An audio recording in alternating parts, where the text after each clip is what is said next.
TxDOT Bicycle Advisory Committee. I'm calling this meeting to order on October 9th, 2020. Welcome everyone. Thanks for joining us today. I'm going to go through quickly and identify all of our members and do a roll call since this is an audio meeting. As I go through each of the committee members, please say or identify yourself that you are here or you're present. The first one is our Vice Chair. Present. Clint McManus. Here. Eva Garcia. Okay. Frank Rotofsky. Present. Jeff Pollitt. Here. Rick Ogan. Here. Trent Brookshire.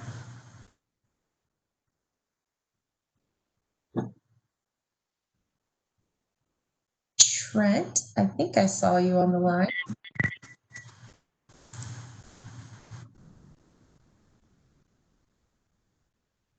Trent, can you hear me? Can you respond?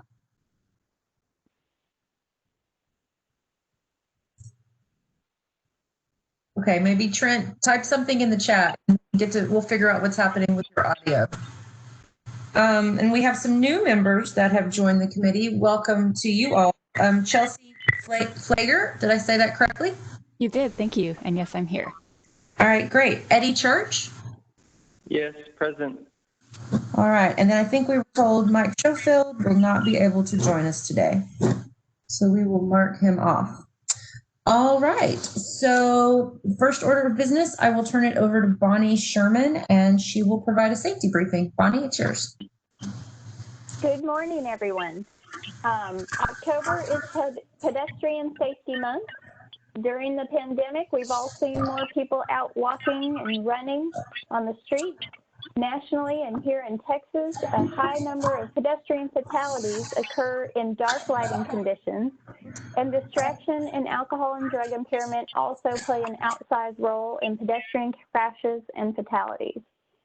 As more kids are returning to school, Halloween around the corner, and daylight getting shorter, it's important to remember to wear light-colored clothing and use reflective gear or lights if available. Don't be distracted by electronics, whether you're walking, biking, or driving. Maintain social distancing, but don't get lax on personal safety when crossing the road or walking in the street. When you're behind the wheel, be on the lookout for pedestrians, especially in low light conditions. Don't drink and drive. Slow down when approaching intersections and stop before the stop bar or the crosswalk.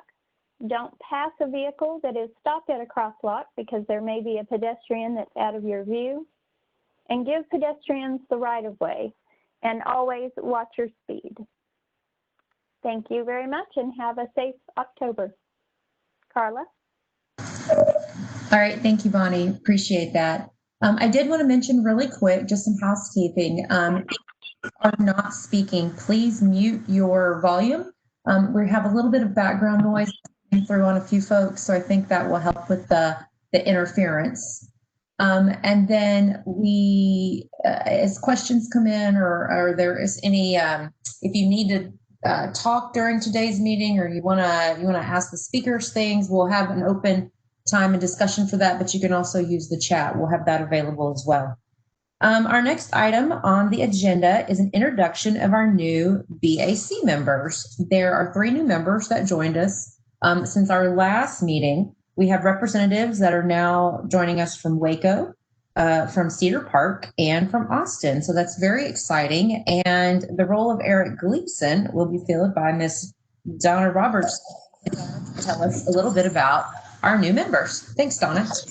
Good morning. So I'd like to introduce you to Chelsea Flager from Waco. She's with the Waco Senior Planner at the Waco MPO. She's a bicycle and pedestrian coordinator for the Waco MPO and manages the Waco MPO's bicycle and pedestrian work group. Good morning, Chelsea. If you would like to tell us anything more about yourself or the work that you're doing, please take a couple of minutes to introduce yourself. Yes, thank you. Hi, everybody. Well, I've been here in Waco for about 4 years now, and I've been with the MPO for a little over 2 years. And I've primarily focused on bicycle and pedestrian mobility. We had our active transportation plan that was adopted last year, and we're working on implementing projects.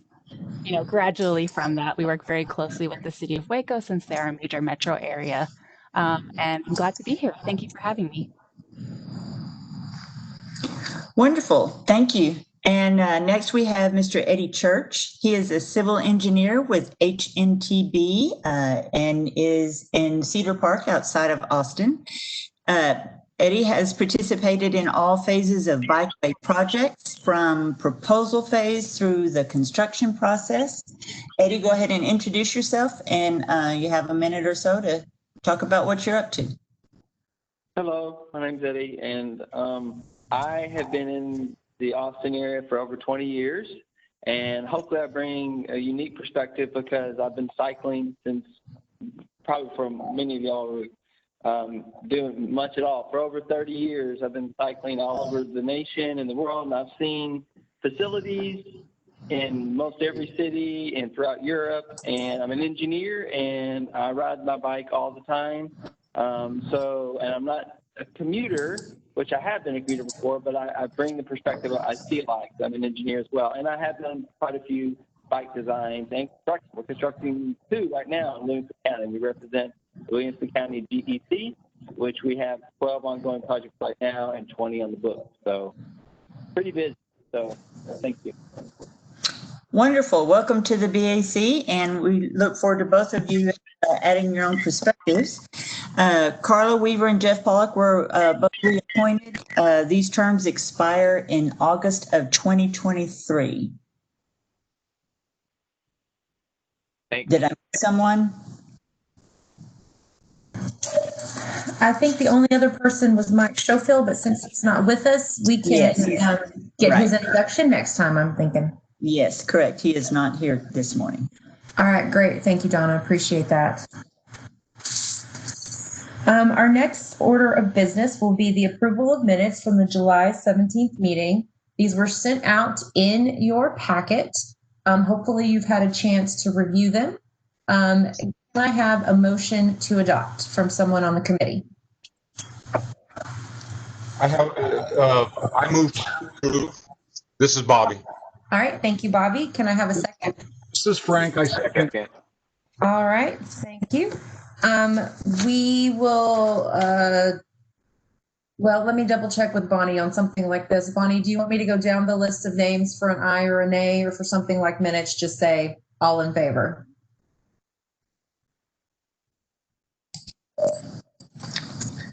I think all in favor is fine. And if anyone opposed, they may need to just speak. Identify Sorry, themselves. Bonnie. Yeah. All right, thank you. So all in favor say aye. Aye. Aye. If anyone is opposed, please let us know. All right, great. That covers that then. All right, the next item, item 5 on our agenda, is a report, which would have been from our TxDOT Public Transportation Division Director, Eric Gleason, but our Program Service Section Director, Donna Roberts, will be filling in for him, which we appreciate, on statewide matters regarding bicycle and pedestrian. Donna, back to you. Sure. So one update to provide you this morning. You all familiar with the Bicycle Advisory Committee scope expansion that we've discussed in the previous meetings. We anticipate proposed rules going to the Texas Transportation Commission later this month. And if that occurs, then we are looking at final adoption in January. They will be open for a period of time for public comment. We don't, at this time, we don't anticipate any changes from what we have proposed to the commission, but if that occurs, we will certainly let you all know. I think we will have the next BAC meeting in January, but we will probably reach out to the committee some way if there are any other unanticipated changes to what gets proposed in October. Any questions on that? Okay, moving on, want to give an update on our projects under the transportation alternatives, the various calls for projects that we've had. The 2015 Transportation Alternatives Program, all projects have let for construction. That's very good. And about 50% of those are complete. With the 2017 TASA call, Transportation Alternatives, and that is about 65% projects have been authorized for construction. So we're still moving along on those, good progress so far. Last thing, the Texas Trails and Active Transportation Conference, which is coming up next week. I imagine some of you will be attending. Our executive director, James Bass, will be delivering the keynote speaker at the conference, and Bonnie and Noah both will be presenting. How many of you are expecting to attend the conference next week? Anyone, everyone? This is Frank. I'll be. Good. There may still be an opportunity to register if you're not already registered. It's a very good conference every other year, so I would encourage any of you to attend and listen to Bonnie and Noah and Mr. James Bass. That's it for the updates. It's a quick director's report this morning. Back to you, Carla. All right, thanks, Donna.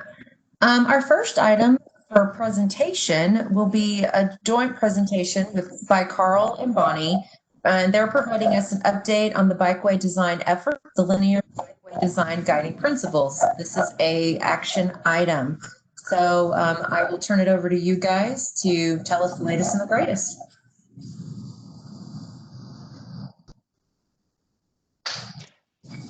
Great, thank you, Carla. For those of you who haven't met me, this is Carl Seifert, and I support the Bicycle and Pedestrian Program at TxDOT.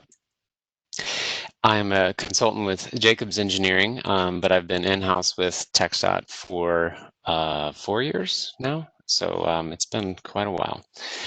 Noah, next slide. As Carla indicated, this presentation is intended to update the whole BAC with information about the progress the working group has made since the last BAC meeting. My part of the presentation will be giving a background to the set of guiding principles that we are asking for the BAC to look over today. And then Bonnie will take over to actually go through those guiding principles. And I know the new members have had an orientation, and so this is not the first time you've seen content about the Bikeway design effort, but I will just say this is a multi-year effort, and I will just be presenting on the phase 2 portion today, specifically the guiding principles related to linear Bikeway design. We welcome any discussion, and action will be after that. Next slide. So, as I said, we are talking about just phase 2. This slide shows a little bit about the relationships of what we're talking about today to the bigger picture. We've already had a series of meetings about Bikeway Selection, and in the July BAC meeting, the greater body approved the guiding principles that resulted from those meetings.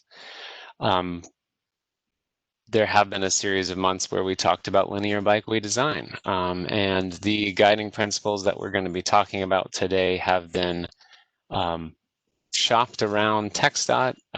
Division staff, district staff, administration have looked at them as well.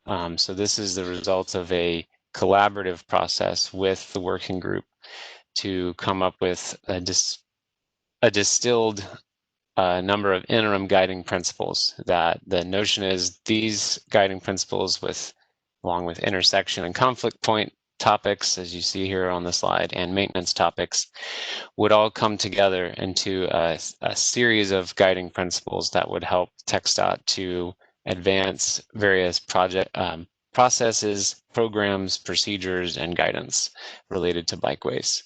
And I can tell you that it is already making an impact. So this is a valuable effort. Next slide. This is just a little more granular detail of the previous slide of the kinds of topics that we have talked about. You can see the linear bikeway design topics highlighted here. Minimum versus preferred, barrier types, one-way versus two-way, and rumble strip. Next slide. So I'm going to give you just a few slides to give some context about the guiding principles. I want to make sure that the BAC as a whole is aware of terminology and some of the treatment types that we're talking about. So let's just start with rumble strips. These are an effective tool. They're not only for drivers, but also for bicyclists. They're a low-cost countermeasure that prevent a number of types of crashes. Additionally, they're very effective. So there's a very good reason that Texas has implemented these on many roadways.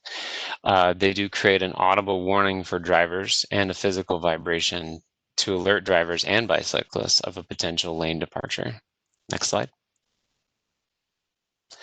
And there's four types that you may see in Texas. One is a milled-in rumble strip, which actually involves a machine scraping the top layer to a certain depth. It's kind of a reverse parabola sort of thing, and it at a regular interval. The second, you can see the picture there, is a similar thing. It's an edge line rumble strip. And really the difference between 1 and 2 is the placement. So a lot of rumble strips that you'll see are not on the stripe. So it's important to just distinguish that this type, or all of the types, can really also be placed on the stripe itself. Number 3 there is a PPM profile pavement marking, or raised thermoplastic. It's actually folded pieces of plastic that form the stripe, provide that bump. So as opposed to being milled into the asphalt, this is on top of the asphalt, still providing that audible feedback to the driver, but just doing it in a different way. And number 4 are raised buttons, which you can see very frequently around town. Next slide. Thanks. So while they're an effective countermeasure for crashes, there are some concerns when it comes to bicyclists. The placement of the rumble strips can make a big change for the driver and the pedestrian's well-being. For bicyclists, there can be a debris collection area on the shoulder of the roadway. And if you place the rumble strip in a certain way, it limits the actual usability of the shoulder as a bicycle facility. The rumble strips can also lead to altered paths or sudden movements if there's something in the way. It's also quite a jarring impact when you ride over it on a bicycle. If it's jarring for a 2-ton plus piece of metal and the driver, it's definitely going to be jarring for just a person on their bicycle. Some other issues: it reduces the travel width of the shoulder and sometimes forces the bicyclist in the travel lane again if there's something in the way. And there's a situation where sometimes motorists shy away from the center line. I didn't mention it, but the rumble strips can be placed on the center line as well. So sometimes when it's placed in a central position on the roadway, the driver might move closer to the shoulder where the bicyclists ride. Last bullet here is just there's noise. This is the intent, that they're supposed to cause noise, but that noise can also create a more stressful situation for the bicyclist, leading to a sudden or undesirable maneuver. Next slide. So with that background about rumble strips, one of the other big topics we talked about was separated bike lanes. When it's worth noting that separated bike lanes sometimes go by other names, depending on the guidance or the area of the country that you're in. Cycle track is another phrase. Protected bike lane is another phrase. We like to use separated bike lane. I think that's quickly becoming a more accepted and universal term, but it is an exclusive facility for bicyclists. And it's directly adjacent to the roadway, and it is physically separated from motor vehicle traffic with some sort of vertical element. So it's not just striping, it's not just distance, there's something there. It's differentiated from shared use paths or side paths because of its relationship to the cars. It's adjacent to the roadway. A lot of times it's going to be at the same grade or level as the travel of traffic, motor vehicle traffic. Sometimes they can be raised, sometimes they can be kind of intermediate level. Next slide. We looked at a number of different barrier types. This slide just quickly shows 2 guidance documents and kind of just a quick level analysis of how each different barrier type provides different levels of protection. Also, consideration would be durability. Everything from concrete barrier, you can see at the bottom, provides excellent protection, and it will last a really long time, need very little maintenance, but you can't really move it very well. And it has certain attributes for certain situations that are more appropriate. The design engineer needs to take these sorts of considerations into their minds as they make the decision. Next slide. These are just a number of pictures that show the different types, examples of different separated bike lanes. In San Francisco, picture at the top, just simple delineator posts. You can see top right, some bollards, which are permanent. Oh, sorry, go back. Sorry. And then you can see concrete barriers at the top, bottom left, raised medians.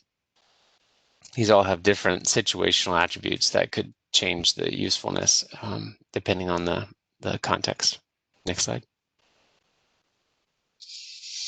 You can see a raised lane. So this at the top left, this is an example of a separated bike lane that's at the same level as the sidewalk. Attention there needs to be given to separating those pedestrian and bicycle areas. As I said earlier, the separated bike lane is intended to be a bike-specific facility, so it's not shared, and that needs to be indicated with visual and tactile clues for the pedestrians.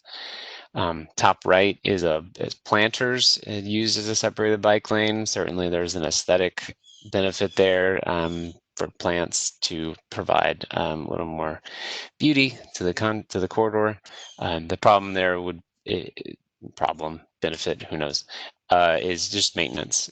You'd have to keep those up a lot more than a piece of concrete. Bottom left, you could see parking stops. So these are exactly what it sounds like, parking stops that have been reallocated to this different sort of application. Bottom right, you could see parked cars. When cars are there, they provide a really good buffer and separation from the motor vehicle traffic. When they're not, obviously it's just space. So next slide.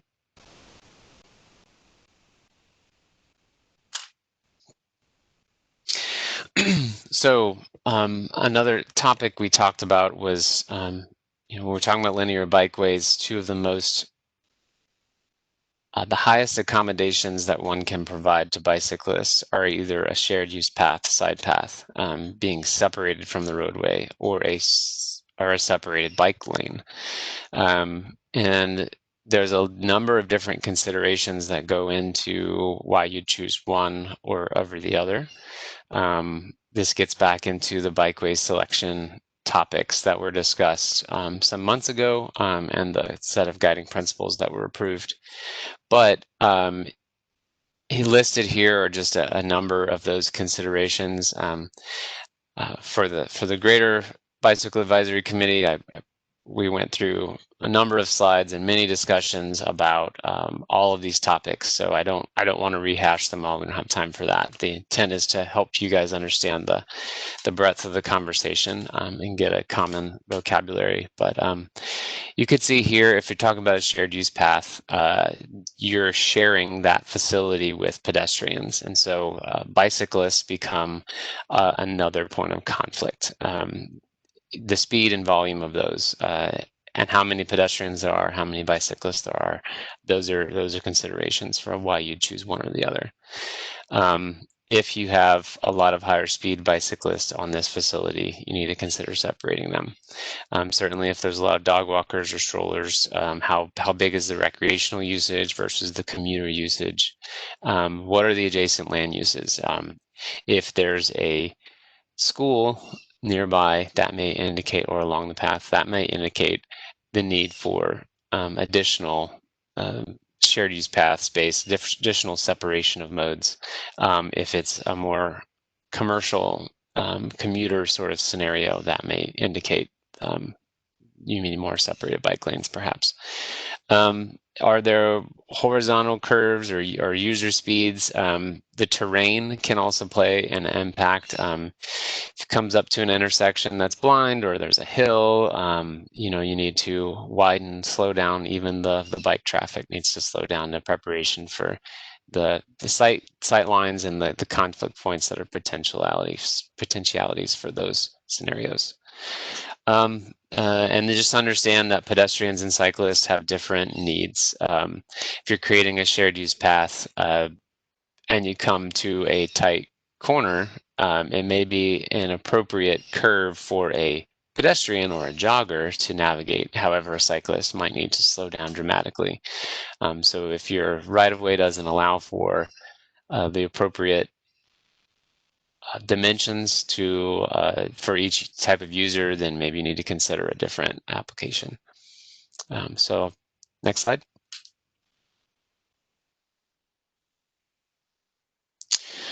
And then the one other discussion was with many contexts, the right-of-way constraints are going to be a major consideration when applying these different facilities. So how do you decide between perhaps a two-way separated bike lane on one side of the road as compared to a one-way separated bike lane on both sides of the road? I think in general, the one-way is more accepted because it is a more anticipated movement from the bicyclist. Certainly if a bicyclist is flowing with the motor vehicle traffic, that is a more anticipated movement for all the drivers involved.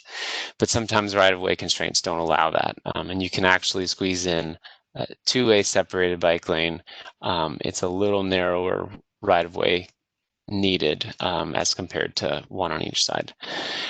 Anyway, so there's a number of different considerations that were gone through as well for these for this discussion. Additionally, we talked about implementation timing. New construction is the easiest opportunity to implement a lot of these linear bikeways. Reconstruction, being when you're going to tear up all the roadway anyway, is another great opportunity. A retrofit, which might mean just a reconfiguration or reallocation of space, but not necessarily tearing the asphalt down to the substrate. That may be a good opportunity, but not quite as good. And then a maintenance project, such as an overlay or a reseal or something like that, gives you a chance to make some changes, but certainly there's a lot more constraints when you're not changing the substrate or the structure of the roadway. And then there's just other considerations that we're thinking about, actually even more now, which is conflict points in management. That's the set of information and topics that the working group is going through now, which is conflict points and how do transit stops fall into this, and what are some considerations for TxDOT and design engineers in general about these various conflict points, driveways, signalized and unsignalized intersections. How does that affect the design and the consideration of these various bikeways? So next slide. And with that, I'm going to turn it over to Bonnie. I've provided a little context for these guiding principles, and she's going to go through them. Bonnie? All right. So Carl went through 4 general topic areas that were discussed over the last several months.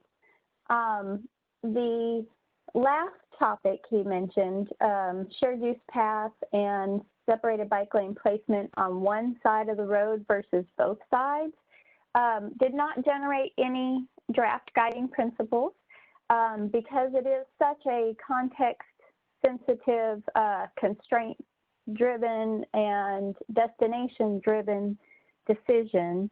The working group did not identify any general principles that they wanted to move forward in this process. So with that, we focused on rumble strips, barrier types for SBLs, and separating modes. So we have the first group of guiding principles is on rumble strips, on rural roadway segments where existing or future bicycle demand is anticipated during the life of the project. A, placement of shoulder rumble strips on or immediately adjacent to the edge line is preferred. Profile pavement marking and milled-in rumble strips are the preferred treatment types. Exceptions for edge line placement include along evacuation routes and routes with significant volumes of heavy truck traffic. B, bicycle gaps should be included in rumble strips to accommodate bicyclist turning movements and avoidance maneuvers.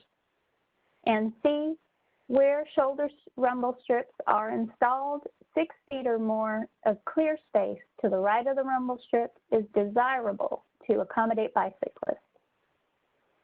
I'm going to open it up to the Bac members to see if any of the working group members want to discuss or provide any kind of insights into these guiding principles, or if other Bac members have questions about the rumble strip draft guiding principles.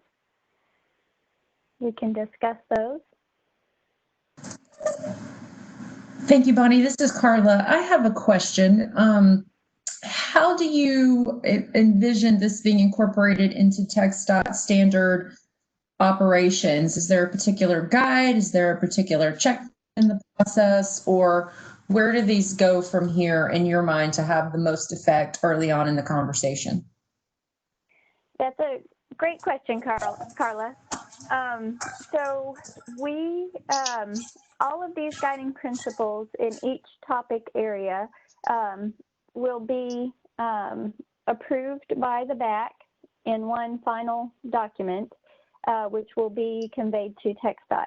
Now, Carl mentioned that this is a very collaborative process. We have, with our working group members, there are 5 BAC members. I'd like to recognize Clint, Frank, Bobby, Jeff, and Mike Schofield, who's not here today. Those folks have been very good representatives of the committee on the working group. We've been also working with a number of TxDOT staff in various divisions of TxDOT headquarters: Design Division, Traffic Safety Division, Public Transportation, Transportation Planning and Programming, Maintenance and Railroad Divisions. All of these folks in several districts, I can't leave out our Paris, El Paso, and San Antonio districts.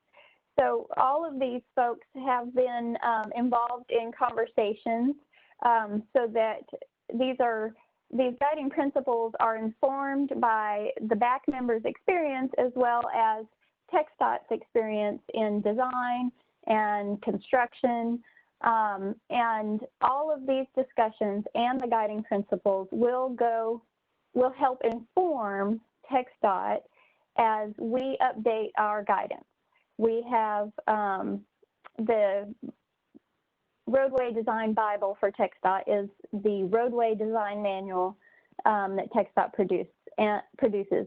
And that document is in the process of a major update, and members of this team are involved in the update to this important guidance document.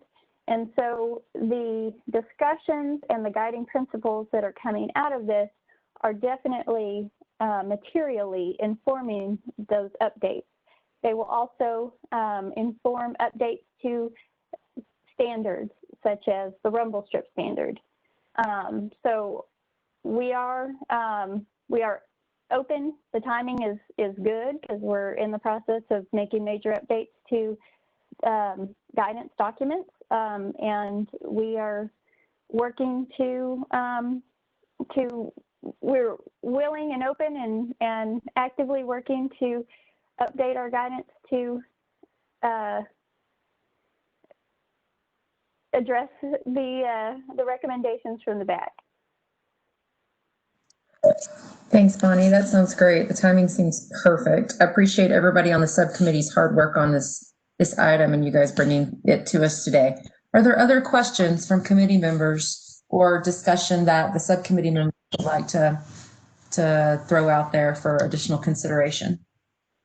I have a question. Sure, go ahead. Who's speaking? This is Eddie Church. So, okay. I guess I need to know, what is my place? Because if I have comments on things that y'all have already been doing and discussing, do I need to be quiet and then let it go on, or what can I do? Because I have comments on rumble strips. Anyone? Carla, do you want to address this, or would you like me to? Well, Bonnie, I was going to ask you what your preferred preference would be on how to receive feedback. I mean, I think there should be some discussion today, Eddie, if you're ready to chat about it, or if you want to look at it a little bit longer and then send some additional information to the TxDOT team. That's a way that we can do it as well. But I do think we're going to be taking action today to support these initial guidelines and include them in the overall sort of documents that will be provided to the commission. But there are others coming, and it'll be sort of packaged all together, I believe, before there's one final distribution. So there would still be time for some modifications and edits. But Bonnie, correct me if that's not correct, or what your process you'd like to do with is. That is accurate. Thank you, Carla. I think you told me to be quiet and wait. Is that what you said? No. No, I said discussion now is great. Okay. So I am a cyclist, but I have a viewpoint of, I have the resources of many TxDOT people in my office and the maintenance side and building roads, and we don't do milled-in rumbles anymore, especially on county roads and even TxDOT roads that adjoin, because it limits your ability to widen, notch and widen. And the sheer fact that it also, you're cutting into the paper structure you just did. So I know we still use an I-35 and others, but I thought, because the roads around here, we use the, what do you call them, Carl, the ones on top of the stripe. That seems to be the most common. Are we saying that with this report that we are suggesting milled in is good for many cases, or are we saying the preferred is on the stripe? So, so this guiding principle or recommendation from the Bac is saying that the preferred treatment type are the profile pavement markings, the bumpy stripe, and the milled-in rumble strip as kind of the second preference for the working group members. Right. TxDOT does use both in our current work. Okay. And there are pros and cons to each. Milled-in rumble strips have lower maintenance costs than profile pavement markings, for example. So it is context sensitive or dependent. Right.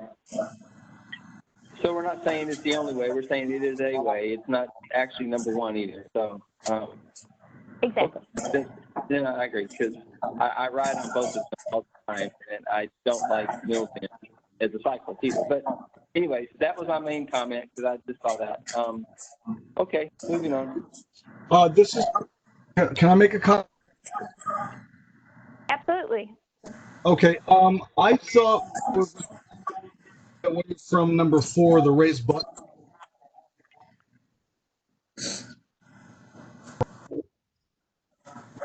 I'm sorry. Frank, you're cutting out a little bit. Can you repeat and make sure everybody else is muted? Okay, no, I was just for the raised buttons. I thought we discussed during our workshop meetings.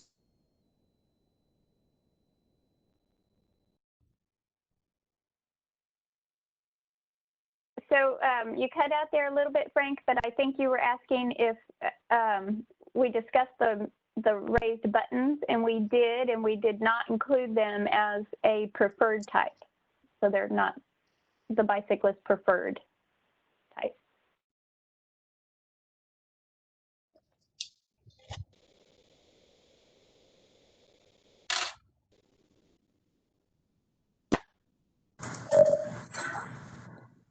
Any other questions or comments or discussion?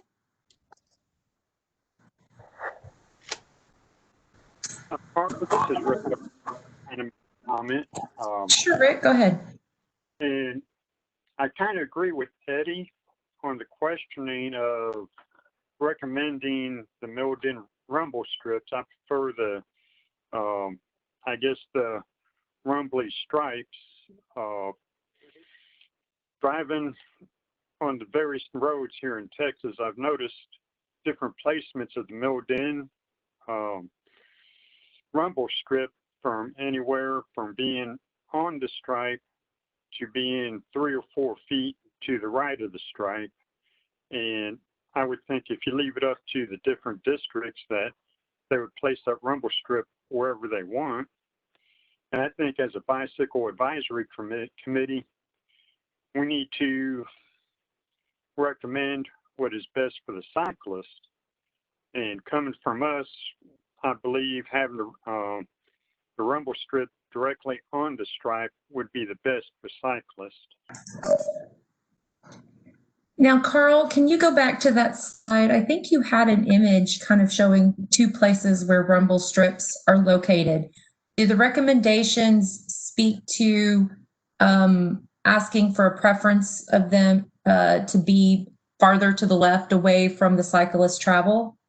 Or are they not that specific? How is it worded? So if you,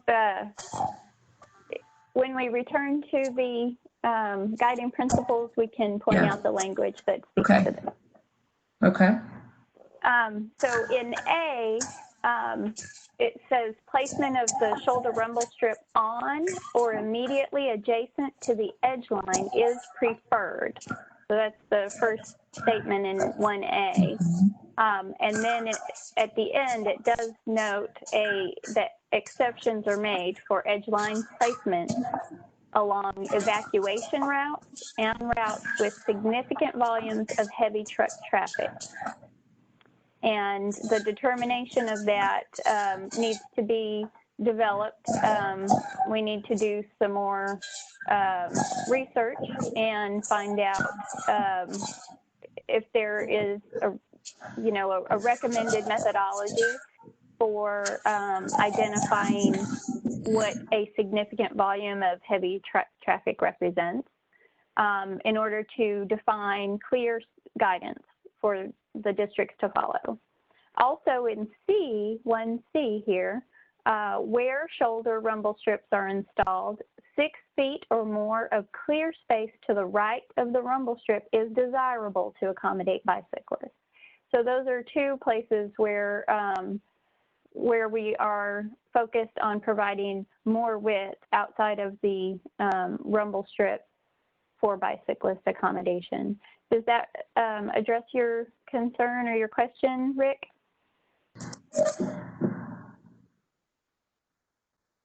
I read that, and that sounds great, but when you get into the planning room for somebody to, I guess, redo a road or reconstruct it, they're going to say, yes, that's a nice recommendation, but we're going to do it this way. I agree with Rick. 1C isn't even possible. I don't, very rarely do you see a rumble strip that far over to the right of the stripe.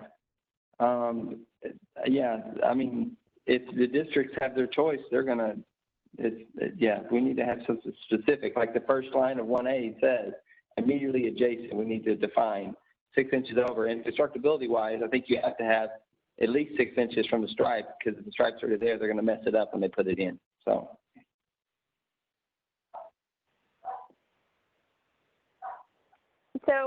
that's where it's important that these guiding principles then are reflected in our guidance. So we are looking to relook at the rumble strip standard that we have to provide clearer guidance. I will say that placement of a rumble strip closest to the edge line is safer placement. You know, people are going to wander further from their lane the sooner they hit that. So that is the preference, to be closer to the rumble strip. But we do note the two exceptions here for the evacuation routes and the heavy truck routes.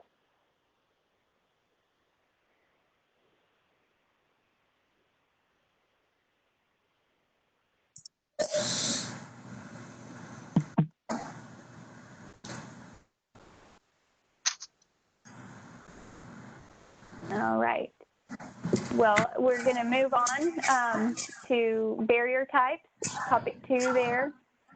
Where separated bike lanes are proposed, A, barrier selection for separated bike lanes should be context sensitive, suitable for roadway characteristics, for example, speed, volume, etc., and allow for appropriate drainage. Street level separated bike lanes with curb separation or grade separated barriers or raised separated bike lanes are the preferred types of separated bike lanes dependent on context. And C, to facilitate maintenance on street level separated bike lanes, facility widths and or removable barriers should be considered in coordination with the entity responsible for maintenance. Is there any discussion that the working group members or other Bac members would like to bring up regarding the barrier types for separated bike lanes?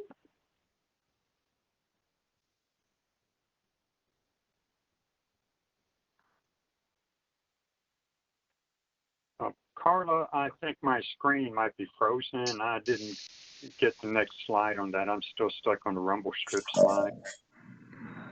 Rick, you should be seeing slide 14, which has number 1, 2, and 3 listed. Can you see that? You may need to pull up Noah's email that has the PowerPoint attached, but Bonnie's got the screen on slide 14. All right, I see it. Okay, great. And she's going over the number 2 section. Yes. Thank you. All right, Bonnie, there's no comments or discussion on barrier types. Real quick, go ahead. Paula, I have a question. This is Chelsea. All right, go ahead. is there an advantage to including a guiding principle for maybe like an interim solution where we might want to say that something like flexible delineators are appropriate for an interim solution? Bonnie, did the committee talk about sort of transitions or interim solutions or kind of anything along that lines?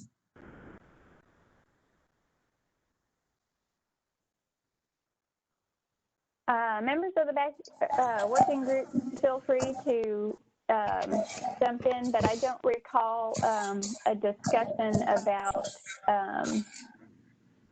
interim use of flexible delineators. Not that it was not recommended at all.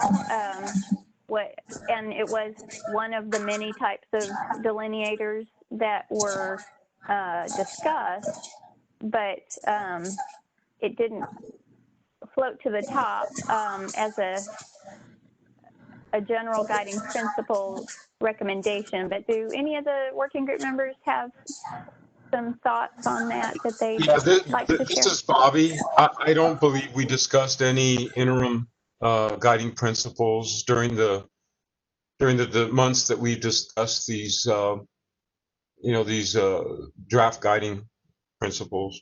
So.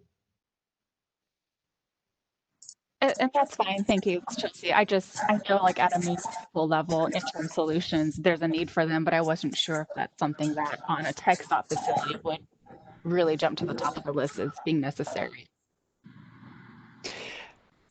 This is Chelsea, this is Carl. Eddie. When you say interim, do you mean construction phase? Is that what you mean? You're in the construction phase? I think I meant like on a municipal or local or even regional level, sometimes there is only budget during some type of like maintenance or like mill and overlay type of treatment where you could put in a cheaper solution like flexible delineators, and maybe a few years later when you come in and do like the full reconstruction, there may be more budget or opportunity for more permanent or durable separation. But again, that's my experience on local or regional roads and not necessarily a TxDOT facility. So maybe it doesn't apply. Yeah, those flexible delineators are not cheaper. They're a pain to deal with. But yeah, Bonnie.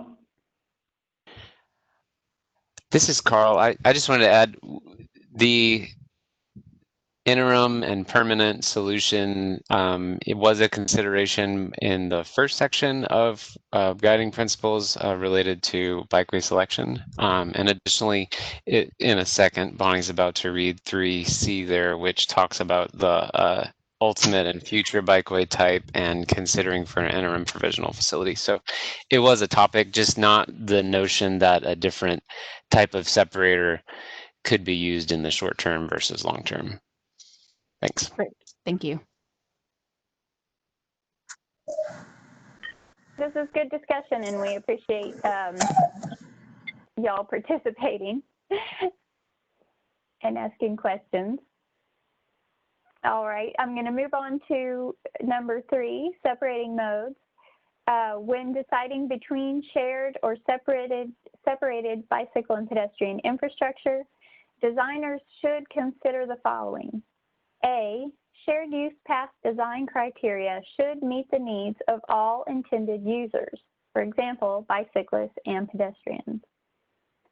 B, criteria for separating modes should consider existing and anticipated bicycle and pedestrian volumes expected over the life of the project, including latent demand and land use changes.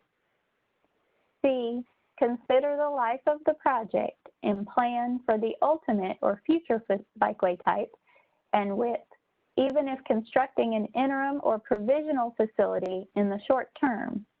Plan for the ultimate facility on culvert and bridge improvements. Is there any discussion on this one?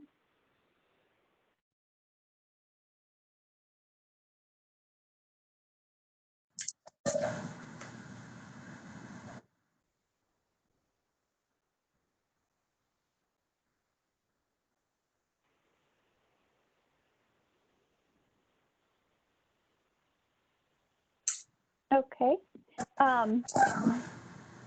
Hearing none, I think we can move on to the next slide.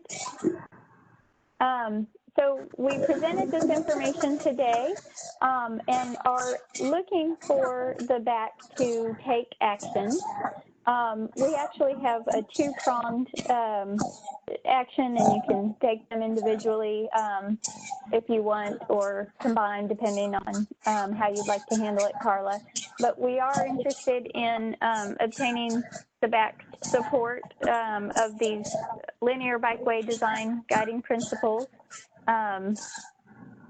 that were collaboratively generated with Bac members and TxDOT staff. And then we're also looking to get the Bac support to allow the chair of the Bicycle Advisory Committee, Carla, to update the Texas Transportation Commission on the status of this bikeway design effort to date. And we anticipate that to be through a letter that she would sign on behalf of the members, providing that high-level status to the Texas Transportation Commission, who is the decision-making body for TxDOT. Bonnie, I think it would be good if we take these in two pieces. So for the first action item, I'm actually going to flip the order. The first action item would be, can I get a motion to allow the BAC chair to update the Texas Transportation Commission on the status of the bikeway design effort to date? So that's today's item plus previous action conversations or items that have been discussed previously. Can I get a motion for that? Carla, this is Bobby. I make a motion for the BAC chair to update the Texas Transportation Commission. All right, and can I get a second? This is Rick. I second it. Rick, did you say you were seconding it? Or... Yes. Okay, great. All in favor say aye. Aye. Aye. Aye. Any opposed? Okay, so for the second item for action, I'm looking for a motion to support the linear bikeway design guiding principles as they're written. If anyone would like any modified language or anything adjusted, that could be part of your motion. Or if you're fine with them as they are, we could proceed with just support of the linear bikeway design guiding principles. So this is Eddie. I make go a ahead, motion. Eddie. I make a motion to support it with revisions, and because I'm a doer, I would like to, with whoever, Chelsea or whoever, to do more research for the rumble strip so we can update the language to better make 1A better, something with revisions. So can we update it with revisions? So I think in order for others to take action on that, we'd have to have the revisions identified today. So do we want to go back to that language? My motion is to update 1A and 1C. Now, I don't have the exact language written out, but it needs to be revised. Okay, let's go. Go ahead. This is Bobby, but in order to do that, we have to have exact language in order for us to make a motion to move forward with this language, right? Well, then we don't need to move forward. We need to do more research on it and make it better. So this is Jeff. Can I chime in here as a member of the working group? Just for some clarification from Bonnie, what is the time frame over which we're seeking action on this? I mean, is it time sensitive? I'm prepared to make a motion for a vote to accept the language as is and just see how many members of the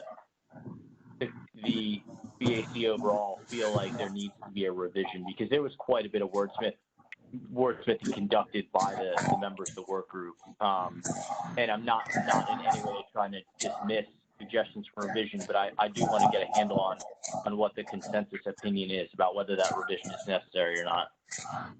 This is Bobby, and I echo Jeff's comments as well. I mean, we've worked on for a long time, almost a year or more, on this. And again, I'm I'm not trying to avoid the comments of the back, but I'm just saying that we've spent a lot of time on these design guiding principles, and I'm ready to support them as written.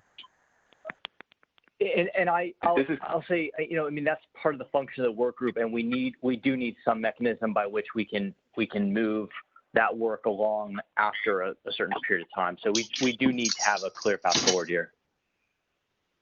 This is Bonnie.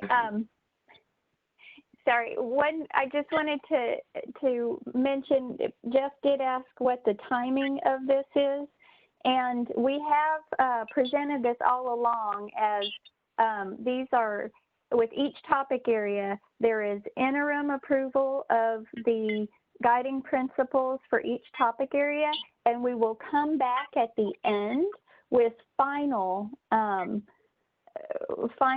guiding principles cumulative for BAC endorsement, or approval. So it could be that the BAC approves the interim guiding principles for bikeway design, linear bikeway design today, and then request that we do some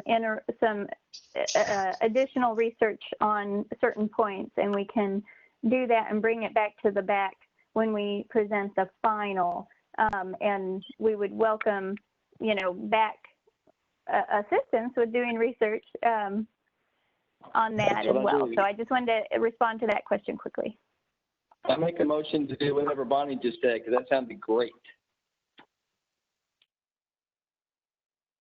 So I think this is Jeff again, forgive me, I think if I understand, there's a motion on the table to accept these as the interim recommendation, with the understanding that there will be a chance to potentially incorporate any language changing reflecting subsequent research when these come back for final approval.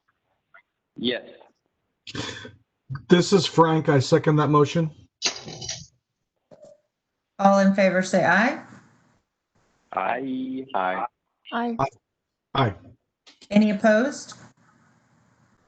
All right, that motion passes, that we will support today's linear bikeway design guiding principles, and there will be future conversations as this is incorporated with all previous efforts before the final deliverable is wrapped up. All right, thanks everybody for that discussion. As always, I think the group makes it stronger, and we appreciate the work of the committee, and some of those additional presentations on this item can potentially be shared with our newer members as well, and that will give some of the background of the work that went into today's information. But I Carla, think I'm sorry, can I ask just one point of clarification here? So who's my speaking? interpretation of Identify yourself really quick. Yep, Jeff Pollock here. My interpretation of that action is that the onus is now on new members of the BAC to, secure whatever additional research they want to do with support from staff, but barring any specific suggestions for revisions, this language would stand. Is that accurate? I believe so. I think we're going with what we've got, and then as this and other items are packaged into sort of a final document and report, there will be a final opportunity to review all categories. And then they're welcome to provide feedback through that process. Would that be kind of accurately stated, Bonnie? Yes. Okay. Does that make sense, Jeff? It does. I just want to make sure that we all have the same expectation here, which is that without specific additional suggestions, the language on the table will stand, that we're not going to get back under the hood with it unless somebody furnishes a specific suggestion. Yeah, so I think that's correct. I will give my revisions and ideas by next week. I like give myself deadlines, so next Friday you'll have something. Well, and I think and Bonnie can provide a schedule to kind of the greater program, but I think there will be a timeline for this. And like I said, other items that have been previously discussed, as well as all of this, where it all becomes final. So you may want to do it all comprehensively, or if it's why it's fresh on your mind, you may want to do this and send it to staff. I think there are a couple of different ways that you could do it. Bonnie, do you guys have a preference on your end on how to receive information? We welcome any additional suggestions or research to be sent to Noah and myself and Carl, or just send them to me, and I'll make sure that the team has it, and we'll work through it with you. Okay, great. Carla, this Yes. is Rick. I wonder if I could interject here for a second. Yes. First of all, I apologize for being late for the meeting. Welcome our new members, Chelsea and Eddie. I'm glad to see you guys dive in as fast as you have. I think looking forward over the next several meetings, with looking at January, April, and July, I know we want to try and wrap up the entire effort at your July meeting, and I think we're probably, I don't think I'm misspeaking here, looking at the January and April meetings for covering the next two areas for guiding principles. So there is some time. I don't know that we're necessarily looking to come back to this specific set until after we've completed the next two, which would be more toward the middle of next year. So I'm just putting that kind of context out there for committee members. Bonnie, you can correct me if I'm wrong, but I think the intersection and conflict point discussion probably is targeted for January. And then there's the final section around maintenance for April. That is correct. And then revisiting all four areas from bikeway selection to linear bikeway design to conflict point intersections and maintenance, revisiting all four of those for the July meeting. Yes. Okay. Thank you. All right, Eric, thank you for that clarification. I think that helps. So there's quite a bit of time still in a variety of areas, and everyone can kind of think through any additional items or content that they'd like to provide. All right, we're running a little bit behind, so we're going to quickly turn it over to Noah, who's going to present really quickly on a discussion related to the proposed amendments to the 43rd Texas Administrative Code regarding the Transportation Alternative Set-Aside Program. Noah, the floor is yours. All right, this is a continuation on the discussion that we introduced to the BAC at the July meeting. As Carla said, these are proposed amendments to the TAC rules for the Transportation Alternative Set-Aside Program. These revisions were presented to the Commission September 24th, and they were approved for consideration and public comment. So we wanted to bring these back in front of you guys to get your comments on the rules and potentially take action with a path forward on how we will provide commission's comments on these rules. So the agenda for the presentation is to present a brief recap over what we covered at on the last presentation in July. Talk about some potential outcomes or options for the BAC to provide comment to the Commission on these proposed rule changes. And then we'll dive into the actual rule changes and discuss those as y'all would like to. So just a brief recap, the TA funding program is a federal funding program. The federal government provides guidelines for the funding program, and then both the state and NPO or NPOs create their own rules for the program, but they're based on the federal guidelines. So the state guidelines are in the Texas Administrative Code, and they're focused on TA funds administered by TxDOT for population areas of 200,000 or less. NPOs receive their own TA federal funding amounts based on the population for that NPO. and they establish their own TA program rules. The one exception is 11.403, which is in the Texas Administrative Code and does provide rules for NPOs related to project selection. And one of the proposed rule changes is in this section, and I'll point that out when we discuss that. So projects located within a transportation management area are only eligible for TA funding from an MPO, a Metropolitan Planning Organization. Projects located outside of the TMA but inside of an MPO boundary are eligible for TA funding for either TxDOT or the MPO's call for projects. So they can apply to either TxDOT or an MPO. And then projects outside of an MPO boundary are only eligible for TA funding from TxDOT. So some potential outcomes from today's discussion. We'll collect your feedback from the discussion today, but we also wanted to provide some time for members to review the rule revisions. We provided the actual minute order with the attached exhibits in our email that we sent out to you guys last week. So if you want a chance to review the actual language revisions, you'll have that opportunity.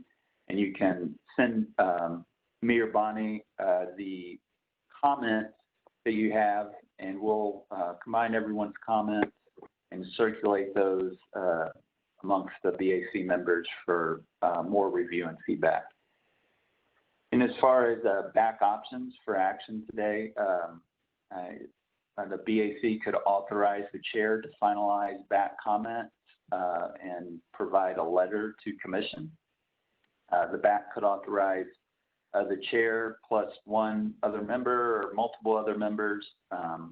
It just sort of depends on what, after we discuss the rule changes, what y'all think the best approach might be.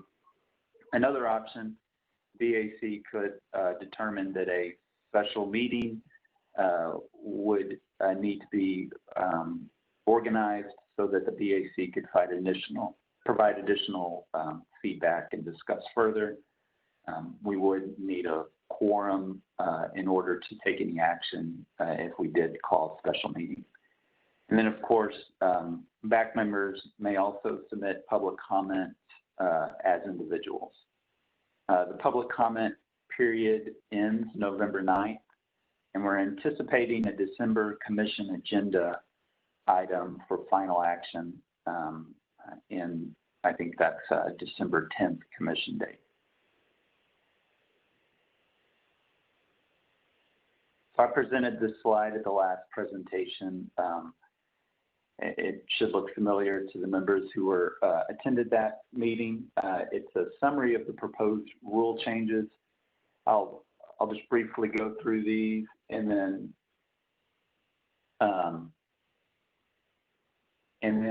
we'll go through each of the proposed changes one by one. So the overall goals are to encourage additional high-quality project proposals from communities with less than 50,000 in population, and to simplify and reduce inconsistencies in the program administration.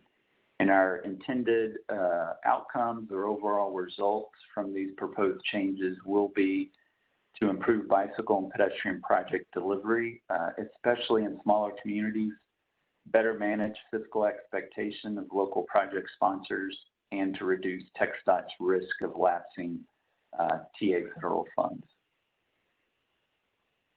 So the first overall goal is in encouraging additional high-quality project proposals from communities with less than 50,000 in population. Our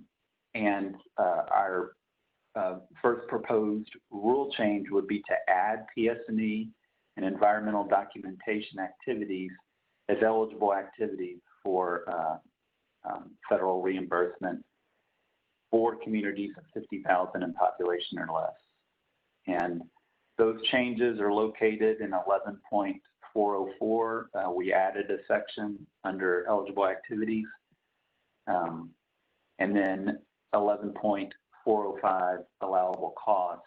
We revised language in several of the sections under 11.405 to allow PS&E and environmental documentation as an allowable cost.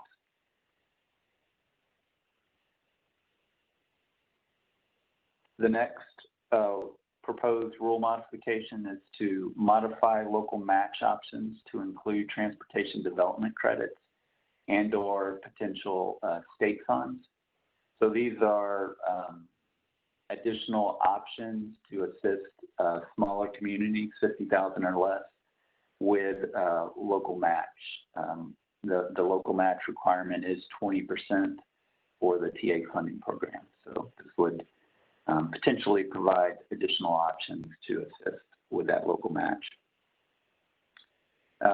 And then the last rule revision under this goal is to allow project sponsors in NPO areas to resubmit projects that were previously unfunded to either TxDOT or the NPO if they're located in that overlapping area of that can apply to TxDOT or NPOs in future call for projects. But it does restrict project sponsors from submitting an application to both TxDOT and NPO at the same time. So they can't submit for concurrent call for projects.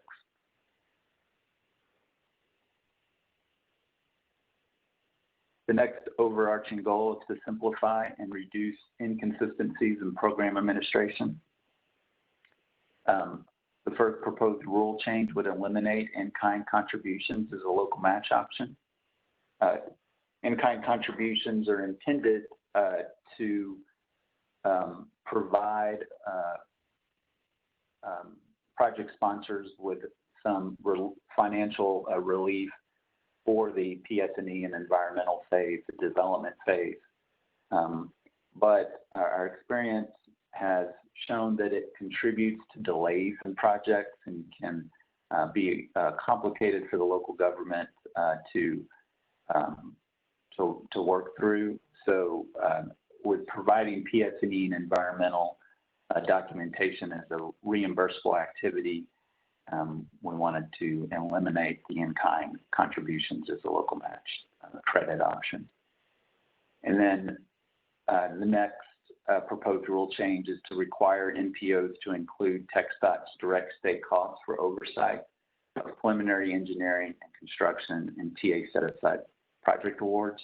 And this is to formalize what is generally already occurring. Most NPOs already include that direct state cost in the project award.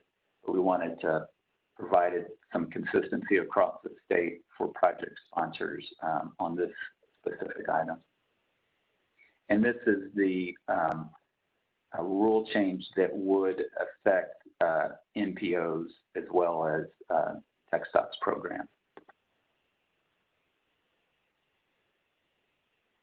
And then the last proposed rule change would be to allow the responsible division administering the TA program to consider project overruns in the event project funds remain or are returned to the program due to cost underruns. So we revised language in 11.411 to allow this, but also added language that would provide a criteria that project sponsors would apply for that additional funding if they happen to have overrun.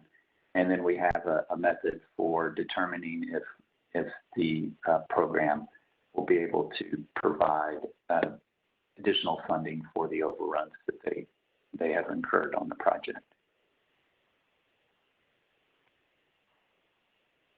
So with that, I'd like to open it up if there's any discussion or questions. This is Clint. I just want to say, I think all of these make sense. I am particularly in support of the one about project selection by NPOs and TxDOT and allowing communities to apply to both programs. I know in my past life when I was at the MPO, it was one of the challenges. We had a lot of communities trying to get funding, and they worked really hard to pull applications together for the MPO call for projects, only to find out that those applications would be ineligible for TxDOT funding simply because they applied, and they were just trying to get funding where they could, and of course we weren't able to fund everything. So I'm extremely supportive of allowing those communities to apply to TxDOT's program and allowing them to apply to their MPO program as well. So I think these are great revisions. Hey, Noah, this is Jeff, and I echo those comments, although I do have some questions about specific changes being limited to only rural communities. In my experience, even mid-sized communities that are well above that 200,000 threshold are still struggling with some of these aspects of program administration. And so I don't, I think my one recommendation is that we might want to look at these point by point and decide whether they should be applicable to set aside as well as the non-TMAs. And I don't know if before I suggest which ones in particular I'm thinking of, I don't know if there's logic behind this from the state's perspective that for limiting only to the rural communities, maybe that explanation would help first, because maybe it will preempt anything I would suggest as to what would apply to the communities that do fit within the MPO call.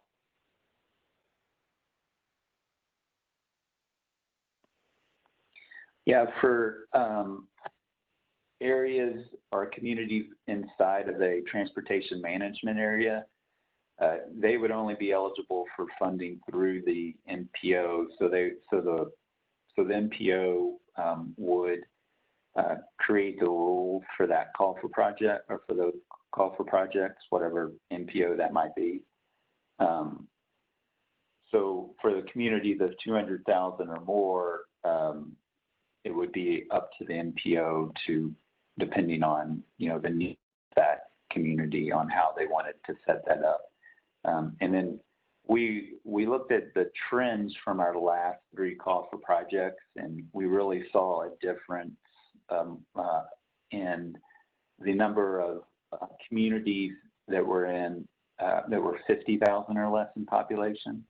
We received more requests for in-kind contributions, and there seemed to be a greater need for development of projects in communities of that size than the communities of 50,000 or more. There seemed to be more institutional knowledge and ability to develop projects and move them forward than the smaller communities. So that's why we picked that 50,000 population number. Okay. Yeah. Thanks for that explanation. I certainly support everything that's on the table here. My only comment again would be that I'm not convinced that all mid-sized communities have the wherewithal to get the engineering done without that being an eligible cost. And, in my community, I can tell you we've seen funds languish because the municipality just, couldn't get its house in order enough to fund the ineligible costs. I hope that they are unique in that ineptitude, but I may be wrong. That's the only thing I would offer for consideration, is just that if we're trying to truly reduce the barrier to entry and implementation, we might consider extending some of these changes to communities that fall within the MPO. That's the only comment. Thanks. This is Glenn. I just wanted to say, Jeff, I don't think your communities are unique in that. I think you're right that a lot of mid-sized communities do struggle. So I think that's a valid point. This is Carla. Let me just ask for clarification though. I don't think in the Dallas-Fort Worth, our 12 county region, that we have any cities larger than 50,000 that aren't in my designated area as an MPO. Do you guys have those communities? Is there some that you're particularly thinking of? Like I'm definitely for the most flexibility with allowing design, or at least making it not ineligible, but maybe there's an incentive for you not requesting the funds. Sure, if you want to do it that way, but I don't think I have anybody that falls in that category necessarily. So maybe I'm thinking of this differently than you guys. No, this is Jeff, and may I just clarify, it's not that there are communities larger than 50,000 that are outside the MPO.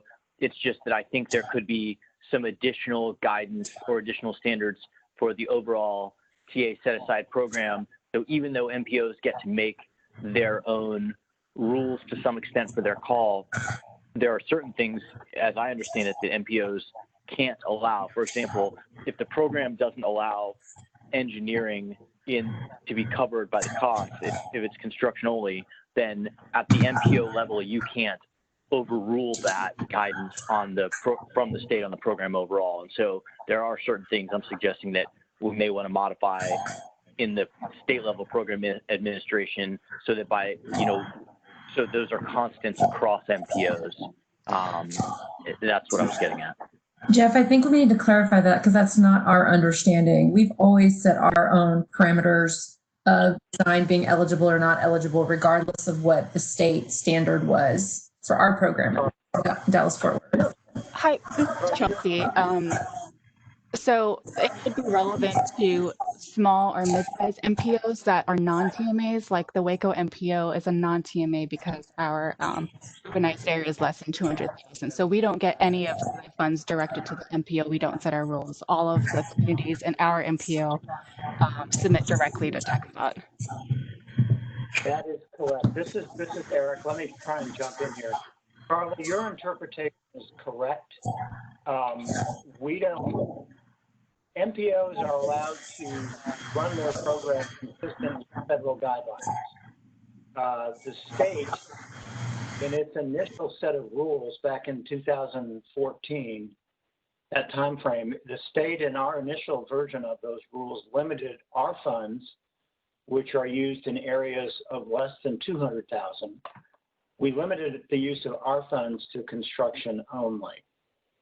And what we have found through 3 successive calls for projects is that it is in particular in areas below 50,000 where we have seen communities struggle in this area. And from a program standpoint, it splits, areas of 5,000 or below are considered rural.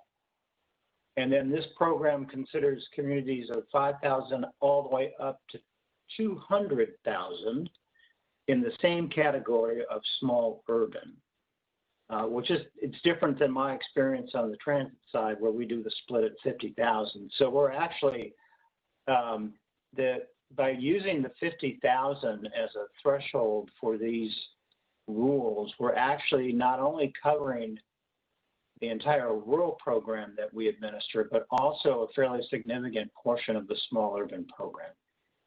But the MPOs can set their rules consistent with the federal guidelines. We do not limit that. So understanding that and hearing Chelsea's comment, so right now Waco, which has more than 50,000, is applying directly to the state. It is currently ineligible for PS&E or environmental to be included in the cost of their award. And this modification doesn't necessarily change that. It would only modify that eligibility for agencies or communities less than 50,000. Is that correct? That is correct. So as Noah mentioned, one of the challenges we've had with the program is in particular in those communities below 5,000 is just generating enough projects for consideration to use the amount of funding we have available for the area. We have noticed in our calls, however, that that same issue extends up into the small urban group, but we've never had an issue with too few projects in the small urban group. We've always had more project proposals coming from that 5,000 to 200,000 group than we can afford. So we didn't feel as though we needed to necessarily extend this opportunity to everyone in that small urban group. We only wanted to try and see if there was a portion of that group that could benefit. And from what we could tell by looking at project applications and the use of in-kind match, is that 50,000 seemed to be a pretty good place to draw the line on that. I don't know if that helps you. This is Chelsea. I actually think 50,000 is a great distinction.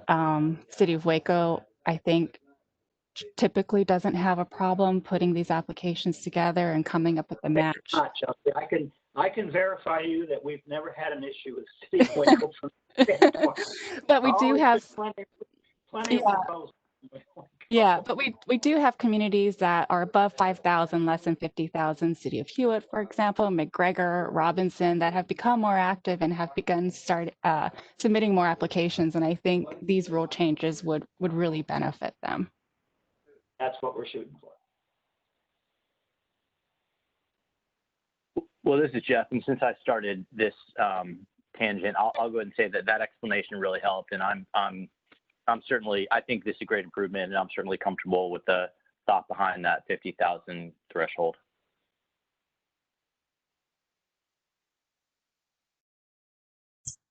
Any other questions or discussion?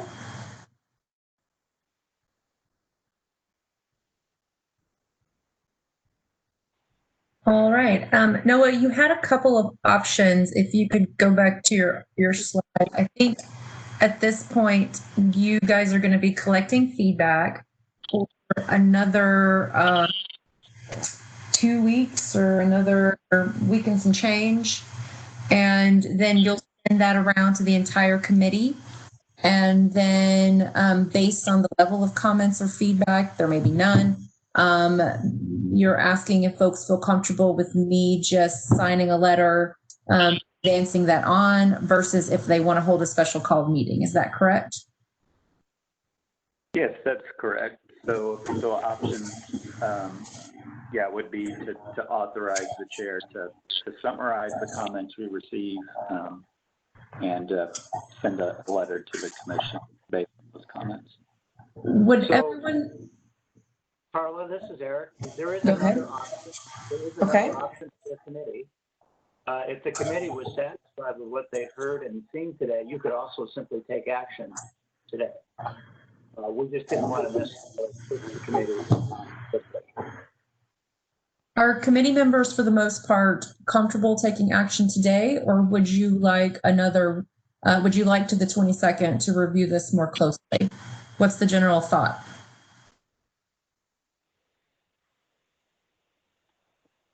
I'm up for approving today. This is Clint. Is anybody uncomfortable with that decision? All right, then what I'm going to do is I'm going to call for a motion to authorize the chair to finalize the BAC comment letter that would go to the commission, basically recommending the staff modifications to the current TAC. Can I have, would anyone so motion or so move? So move. Thank you, Bobby. Second?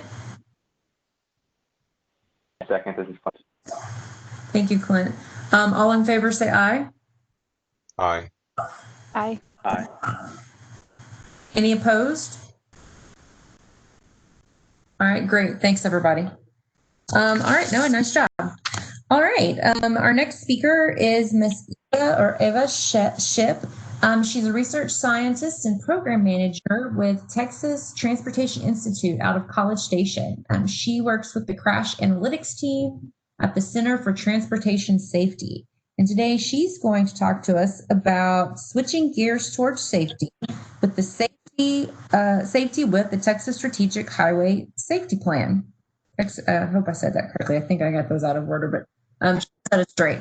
So with that, I will turn it over to you, Ava, to present. Thank you so much, and it's a pleasure to be with you guys today. Let me share my screen right quick. Okay, can you see that on your screen? We can, thank you. Perfect. Okay, so I just want to start off with an outline of what quickly I'm going to touch on today. I'm going to give you guys a very brief background of the SHSP, or the Strategic Highway Safety Plan, what it is, how it's structured, and how it came to be.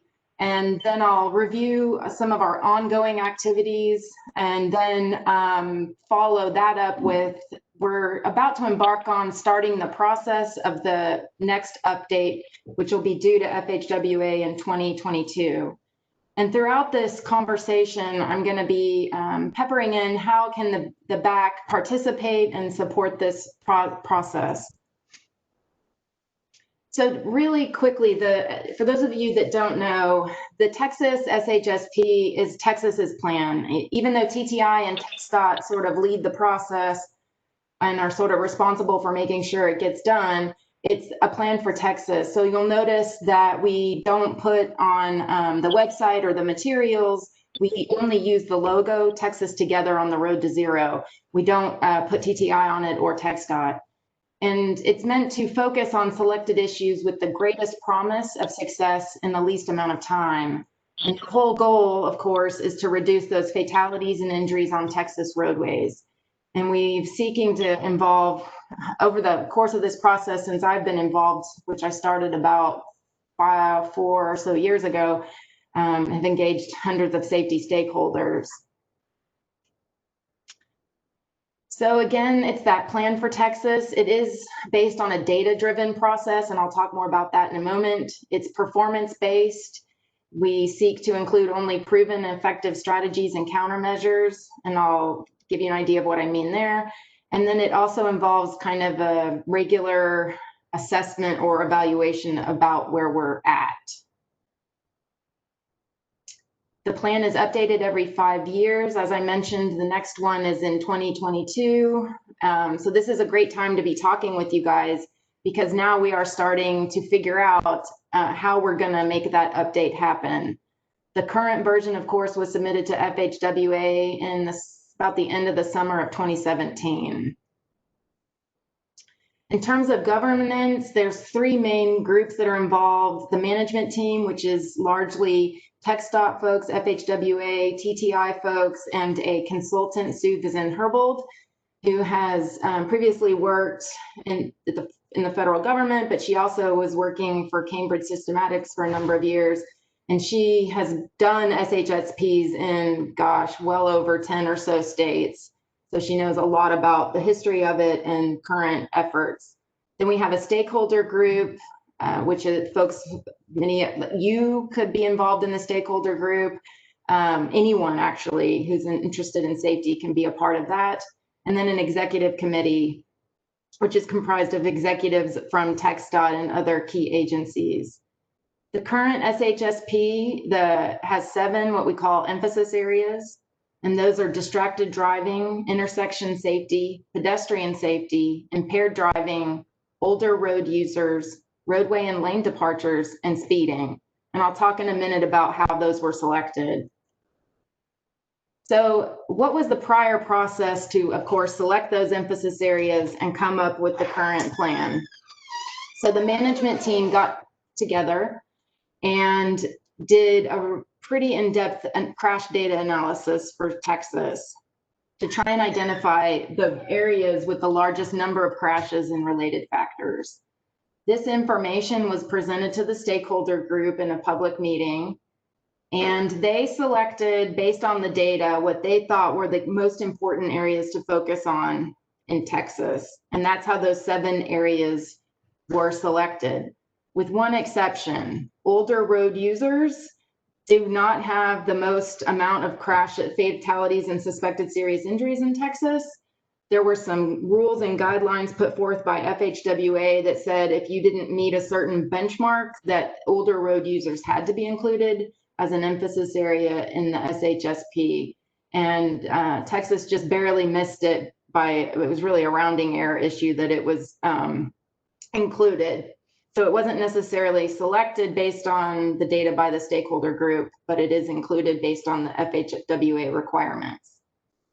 So these 7 emphasis areas were then and safety targets, which now we're at, by 2050, we'll be at 0 fatalities, and half that by 2035 will be the next targets for 2022 based on the actions of the commission. But there were different targets set for the 2017 SHSP. The recommended emphasis areas and targets were presented to the executive committee and approved. And then a series of emphasis area teams were formed. And those teams came up through a series of public meetings, which were held online. They came up with the strategies and countermeasures that would be included for each of those emphasis area teams. Then in the 2017 Traffic Safety Conference, we took all the recommendations for the countermeasures for each of the 7 emphasis areas and presented those at the conference in sort of a round the world, round robin adventure. And we moved people into each of the 7 emphasis areas, presented data snippets, and then they voted on the countermeasures that they thought were most important. And we considered all of that feedback. We took that back to the emphasis area teams before the strategies and countermeasures were finalized. Presented those to the executive committee in the final SHSP document, which was approved and then submitted to FHWA. So this process is important. I wanted to make sure and present that to y'all today because we have an opportunity to change this process or modify it going forward.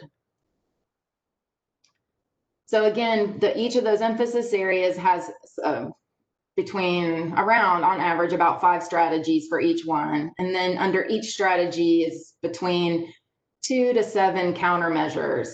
And then at least one, that's a lot of work just to do that much so far. So we couldn't develop action plans for each countermeasure. We just didn't have enough time. So we made sure that there was at least one action plan per strategy represented. I'm going to show you really quickly what this looks like. You can go look at our website on your own, so I won't spend too much time here, but I do want to give you a quick overview. This is the landing page for the Texas SHSP website. We took great care to use a website address that wasn't associated with TxDOT or TTI. And you can quickly get to the 7 emphasis areas with these buttons. Along the top, if you click on About, you can get to the actual very large SHSP plus a consumer version, which I'll show you a picture of in a minute, and different resources, contact information, calendar, and tell us what you're doing, which I'll explain what that means in a minute. So just briefly, I'm showing you here pedestrian safety because it has a little bit of overlap with bicycle safety. If you go to that emphasis area and click on strategies, you can see what I mean about this one has 7 strategies with each one having countermeasures. So when you click on one of those, it'll present you, and I'll show you in a minute what I mean. But I want to call your attention to this button here that says programs and projects. We try and collect information about any, it doesn't just have to be pedestrian safety, but any traffic safety project or program that's underway in Texas. We try and keep that in a database and have that, if accessible to the public, we ask permission to post contact information so that people can reach out to other folks who are doing things that may be of interest to them, or if they want to do something similar in their community. So if you click on one of the countermeasures, it gives you to the different action plans, which are designated with this asterisk here. So this particular strategy has 1 countermeasure, and it has to do with improving nighttime visibility. which I think is also an issue for bicyclists. If you click that, you can get an example of what an action plan looks like. A description, steps for how you might implement that, different organizations that might be involved, what we know about its effectiveness in broad terms, costs and time to implement, barriers to implementation, and then various notes. So that's the basic structure of the SHSP in terms of the countermeasures, the strategies, and action plans. And you can get this information in various ways on the website or just download it in one big PDF. Then also we provide different tracking metrics on the SHSP website, and we're going to be adding some more in the near future. What I'm showing you here, I'm going to tell you what it is because you probably can't see it very well because the text is small, but this is a chart on the left is for suspected serious injuries with a motor vehicle and a cyclist. The lower line are the counts across time for cyclists, suspected serious injuries, and the line on top is the statewide number of suspected serious injuries from any emphasis area. And then the graph on the right is for fatalities. And so even though bike cyclists aren't included as a specific emphasis area in the SHSP, we still feel it's important to provide different information about cyclists, as well as you'll see motorcyclists down here. And so we do try and provide information within the different emphasis areas where it's relevant to bikes. And then we also provide the metrics as well. This is what I meant, a picture of the consumer version that you can download in a PDF from the website. We also hand these out, nice, pretty looking, slick version, hard copy version. And you can, it just gives you a very quick, very digestible overview of the SHSP, and it includes all of the strategies for each of the 7 emphasis areas. It does not include all of the countermeasures because that is a lot. You cannot put that in a streamlined document. And we'll be updating this with the most recent data this fiscal year. I'm just showing you quickly, we do roll out surveys on, we used to do it hard copy when we would go to different events. Now we're transitioning to an online survey to collect information that people are doing with respect to transportation safety. And this is how one of the mechanisms we use to populate that database on projects and programs. And then we also post information on our traffic safety calendar, anything and everything related to traffic safety. So if you guys are doing something, you know people are doing something, you want to advertise it here, you just simply at the moment email it to me, or there's a SHSP website you can access through the website. SHSP email. And so again, it doesn't have to be just relevant or fit nicely into one of the 7 emphasis areas. We're pretty much interested in anything and everything having to do with traffic safety. And similarly, we post any resources that people submit to us. We will post links to those here on the website. So in terms of the BAC and different emphasis areas where the BAC may have the largest impact, in my mind, it had to do with pedestrian safety and of course, intersection safety and speeding, especially as it relates to countermeasures that are implemented to do things like traffic calming and whatnot. But after the discussion earlier, which I found to be quite informative for myself on rumble strips, from a bike perspective, I think roadway and lane departures would probably be another area where the BAC could have provide some very relevant input, because a lot of the countermeasures in roadway and lane departures have to do with rumble strips, because they're viewed as a really great way, one of the best ways, based on the conversations when I would attend those emphasis area meetings, to help reduce roadway and lane departures. And so it'd be nice to have some perspective from a bike perspective in there as well. But I have to say, as we're going through this process of updating the SHSP, I can't say for sure that these will be the 7 emphasis areas that are going to be rolled out in 2022. They could change. There's been some discussion about safe system design, which again, it really kind of reminded me of a lot of the information Carl was presenting with separating pedestrians and bicyclists from cars and motorized vehicles has a lot to do with the core constructs of safe system. So there's been a lot of discussion of how to maybe incorporate safe system into not just Texas's SHSP, but SHSPs across the United States. So though I could see in the future, maybe there might be something or a group or something focused on safe system design, which would be relevant absolutely for bike safety.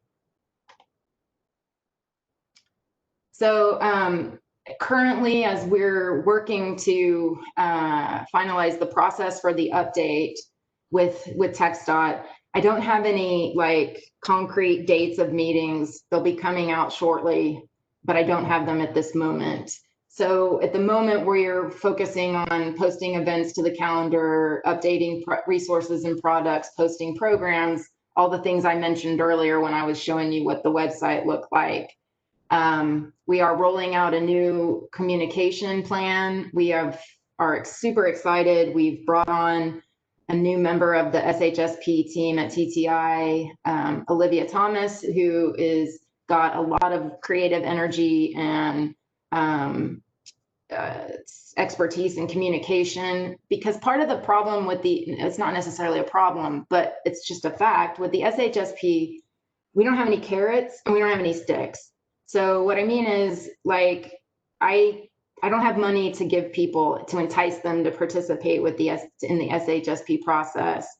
It comes strictly voluntary. And similarly, if somebody says, yeah, I'm gonna take this on, I'm gonna do this, I'm gonna implement this countermeasure, if they don't do it, then we aren't able to go say, hey, you didn't do this, and there's no consequences. So it became, after a few conversations with Olivia, we decided this could be some of her ideas could really help us engage people in a new way. And the most recent traffic safety conference was held virtually because of COVID, of course. And it was record-breaking attendance online, which we did not expect. We thought, no, people aren't going to want to do this online. They're going to want to do it in person, which we couldn't do.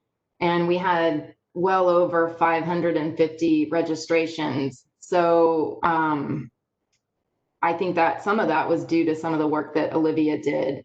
And so we're really excited to be rolling that out. And that's somewhere where the BAC also could have some input. In terms of the 2022 update, right now we're going through a process of reviewing strategies and countermeasures.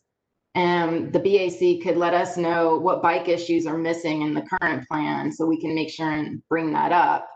And then when we do have dates for upcoming meetings, we try and do everything as public as possible in this process. We will be advertising those, and I can let y'all know what's going to be happening. My email address is here on the screen as well. In terms of a broad timeline, when we last looked at timing of the development of the update, late FY20 involved preparation and scheduling. Early FY21 would be to complete the data analysis updates and countermeasure selection.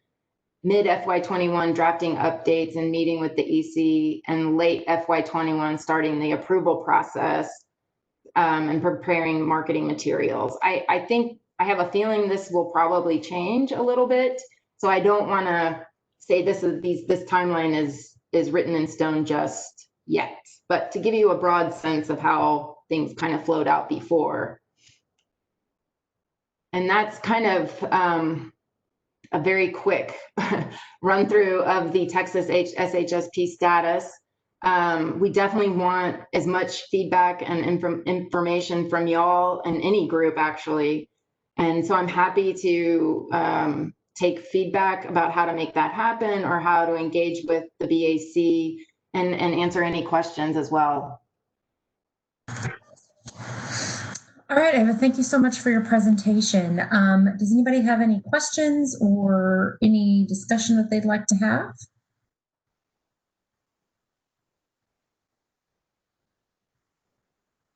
All right, well, thank you so much. We appreciate all that hard work. Those are great resources and great information that folks can link to their websites or send out to folks within their community. So it's just good to know that the state's working towards that goal, and we're all headed towards zero fatalities. That's really the goal of the BAC for sure.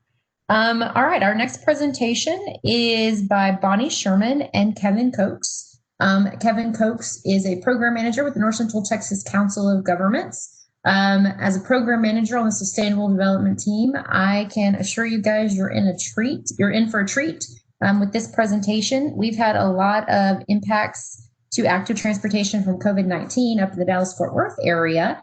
And I'm sure Austin's seeing those trends and patterns as well. We have been presenting those to our Regional Transportation Council. And so Bonnie and Kevin are going to co-host today this presentation and kind of giving you a glimpse of what they're seeing from their parts of the world. Bonnie, Kevin, how have y'all divided this up? Who goes first?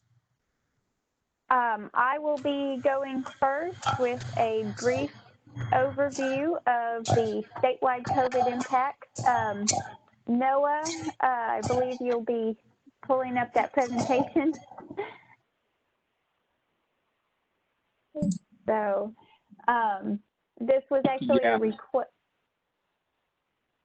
I'm trying to pull it up. It's acting kind of goofy, so I apologize. I'll see if I can get it to pull up. Okay. Yeah. Okay. So this was requested last month or last quarter. And so I'll give a brief overview of what we're seeing statewide. Next slide. As you all know, bicycling and walking has certainly picked up in these last last few months. And we're seeing a lot more people walking and bicycling on the road. Next slide.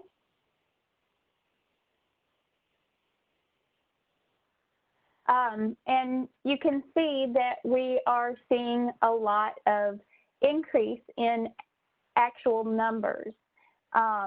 Bicycle and pedestrian counts that are collected on permanent counters that are installed at various locations throughout the state have seen a 36% increase in April and May, the most recent data we have. Between April and June, the Strava Fitness app has seen an almost doubling of bicycle trips, indicating recreational use. And we are seeing a corresponding drop in crashes overall for pedestrians and bicyclists. However, you'll see in a little bit that we have seen an increase in bicyclist fatalities. Next slide. So this slide indicates the permanent count data that we have 22 permanent counters in the Austin, Dallas, Fort Worth, and Houston areas. The NCT COG, I believe, has installed most of those in Dallas and Fort Worth. And these counters have indicated 30 to 40% more people walking and bicycling between March and May this year compared with the same time frame last year. Most of these are located on shared use paths as part of regional trail systems, which can serve both utilitarian and recreational riders, but a very small number, one or two, are located on bike lanes or shoulders. Next slide. As I mentioned previously, more people are bicycling recreationally. There's been about a doubling between April and June of rides recorded by the Strava app this year. Next slide. Yet with more people walking, we have seen a sharp decline in pedestrian crash injuries and fatalities. April through June saw a 39% reduction in all types of pedestrian crashes compared with last year. And pedestrian fatalities were down 8% between April through June combined during those same 3 months. Serious injury crashes for pedestrians have reduced 27% between April and June this year compared with last year. Next slide. COVID is one of the reasons that we are seeing these declines, but it's not the only reason. As you can see here, in February, we saw a reduction in bicyclist crashes. So that began before the social distancing and the staying in place orders that went into effect mid-March. Unfortunately, as I mentioned, bicyclist fatalities have increased by 28% from 18 to 23 between April and June of this year compared with last year, making it all the more important that we invest in safe accommodations for bicyclists on our roadways and that drivers look out for bicyclists on the road. And with that, we'll turn it over to Kevin to give us the North Texas overview. Well, thanks everybody. It's great to be with you here today. And as I wait for the link to show my screen, I did want to let you know, Noah and I did these presentations earlier this week to a TxDOT short course that was focused on transportation across the board. And it's really interesting that for bicycle pedestrian, we're the bright spot in terms of what's happening for transportation. All other modes of transportation, aviation, roadways, transit have seen significant drops during COVID. But we, on the other hand, for bicycle pedestrian travel, has seen significant increases. And, y'all, I'm not seeing a link yet to be able to show my video. Is there somewhere I need to click? Oh, there we go. There's my start video button. No, that's my video. It's a way to share my screen. There we go. Okay. You can see my screen now. Yes, we can. Okay. So real high level. So Noah and I, when we prepared these slides, we were given about 7 minutes each and a lot more information to present. So I'm going to just do a very high level overview of the data as we dive down into more detail that we're seeing individually at the local level, but looking at things like the location of where we're seeing change, the day of the week, mode share, bicycle versus pedestrian usage of our trails, change in terms of the hour of the day. And then I'm going to wrap up with just a couple interesting examples of a local community here that is doing some innovative things of repurposing some use of the public right-of-way to make it more friendly and usable for pedestrians and bicyclists. So this is a map showing the 33 count locations that between the council governments and local communities that we have actively collecting data on trails in our region. And this is occurring 24 hours a day, 365 days a year. And of these 33 locations, you see 8 red dots on this map. And these are identifying 8 locations that we've pulled out to do more detailed analysis. And they represent both urban core and suburban locations. So it gives us a really good idea what's happening in the context of our region, depending on whether it's more urban or less developed areas. As Bonnie mentioned as well, we're seeing a lot of media reports here in our region, such as you see in the graphics on the upper left side of the slide, where there's just significant booming use of our trails. And in the case of the Katy Trail in Dallas, the city to this day is actively discouraging people from using that trail because it is just so congested with people and the need to encourage social distancing on that trail. And even we see news reports like you see in the lower left side of the slide where there's people lined up out the doors of bike shops in our region to either purchase a bike or get their bike repaired. So it's really interesting to see a huge growth in usage that we've seen this year. This particular graphic identifies from a month to month the change from 2019 to 2020 in terms of the use of those 8 locations that I mentioned on the previous slide. And even earlier in this year, we were seeing a very strong growth of nearly 20% in January and February. So that was very positive before the COVID issues started to impact us here in March. And then things really increased and peaking in May at 78%. It did dip down a little bit, after May, but even in as recent as August with our most recent data, we're seeing a 40% increase. So that is really substantial and positive. On this slide, we break this down in terms of the full week trail volumes by those 8 locations. So again, at the top, you see that 78% change. And in many of these slides that you see coming up, we're going to focus on the month of May, that one specific month, to really dive in to see what was happening in that particular month.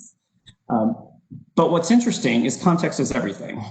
So the first 3 bars that you see below the top, 78%, those 3 locations of trails in Dallas, the percent change is pretty drastic or different in terms of where you are.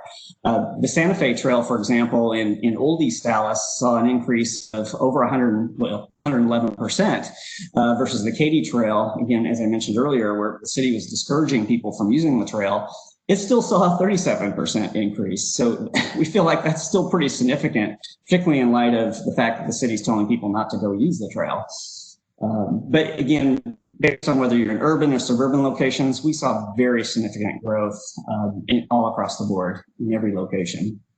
This particular slide identifies the daily average of those 8 trail locations between 2019 and 2020.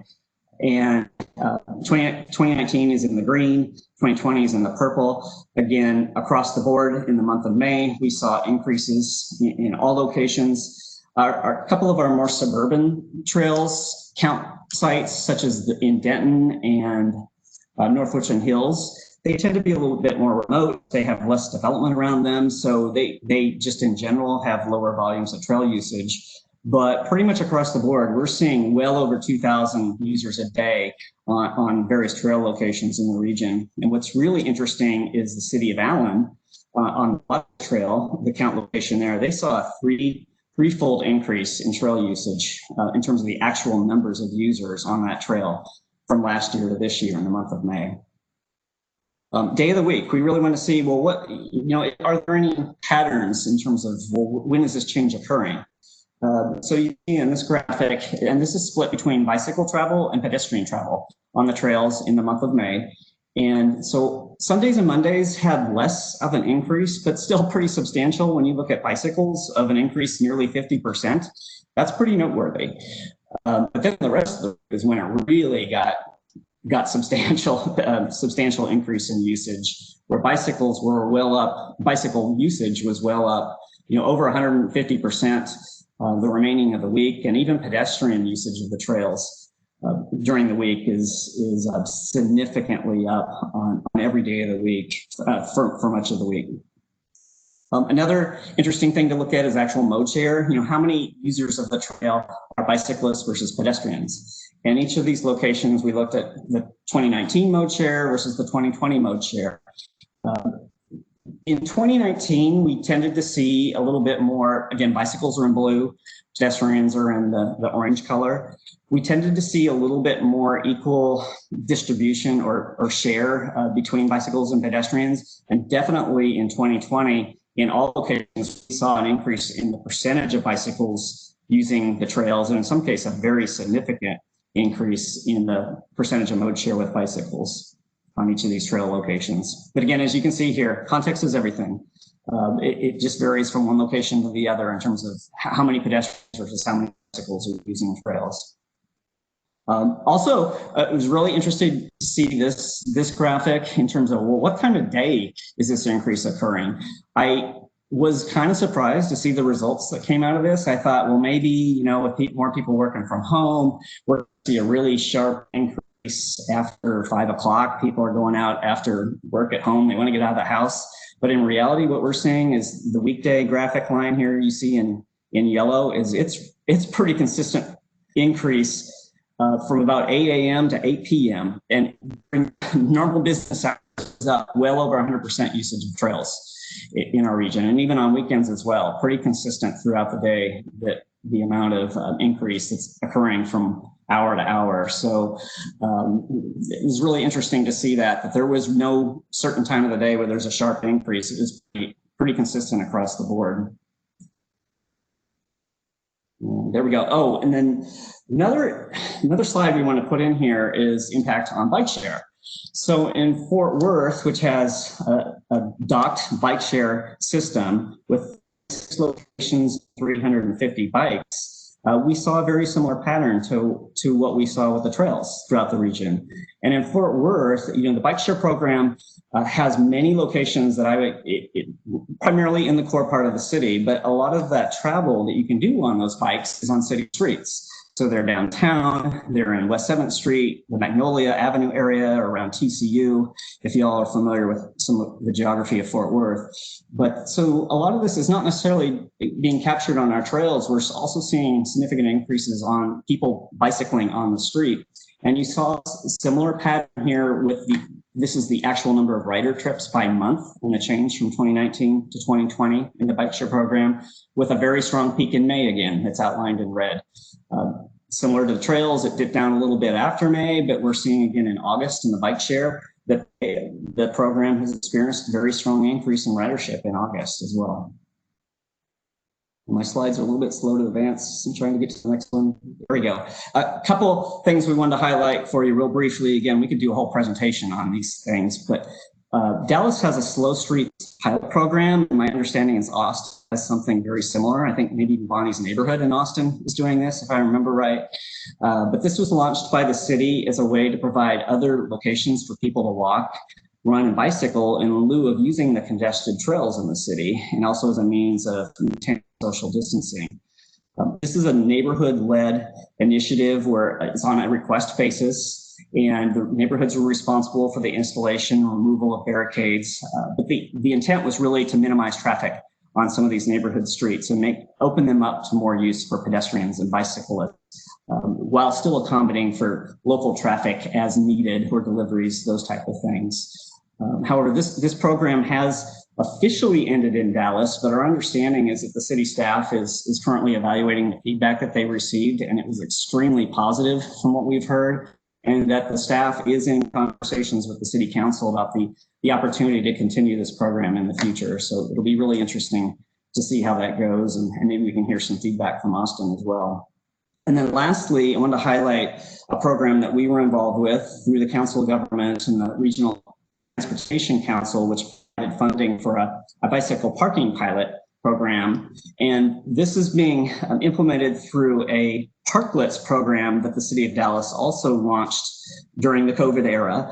And it was essentially as a means for accommodating additional sidewalk seating and bicycle parking in areas for businesses that have limited capacity. So in this particular case, let me step back. The city of Dallas has 13 parklets that they've currently permitted through that program, of one of which is going to be this bicycle parking pilot that the RTC has helped fund. And essentially it is converting 2 on-street parking spaces for use for bicycle parking and some additional seating in the Bishop Arts District of Dallas, which is located just south of downtown. And so this is another really good example of an innovative use of the public right-of-way to make it more pedestrian friendly. And in this case, provide more opportunities for people to bicycle to businesses and restaurants in an area that has extreme parking challenges. So in this location, 2 parking spaces accommodate quite a few bicycle parking opportunities for people to patronize the nearby businesses. And that was a real high level overview. If I can get to my last slide, I did want to note that, a lot of what you've seen here, we've been asking questions about this, is we have a pretty good understanding now of what the volumes are in various locations. We don't necessarily know the why or the who. The count equipment, if you're familiar with it, collects numbers of people passing by these locations. We know the number of bicyclists, we know the number of pedestrians, but we do not know the gender or the age or the helmet use or the purpose of their trip. So often what happens is this kind of leads us to many more questions, but we do think that this is really interesting information, and probably we're all going to see in future months or years down the road that there's going to be a whole lot of research related to what's going on now and related to bicycle travel and pedestrian travel. And I think the great thing about what we're seeing is that, and our goals are in the future, is how do we maintain this momentum moving forward? That, now that we're seeing this great demand and this great use of our facilities, is let's seize the moment, and hopefully we can continue people, now that they know where our trails are and they know how to use them, that they will continue to do so in the future. So with that, here's my contact information, and I believe if we have time available that Bonnie or myself are available to answer any questions that you may have. So appreciate the time of being with you today. Thank you, Kevin. Thank you, Bob. Those were great presentations. It's exciting to see what's happening in across the state, and hopefully the rest of you on the committee are seeing similar activity in your parts of the world. Any questions, any observations, or any discussion from the committee members? This is Frank. Hello?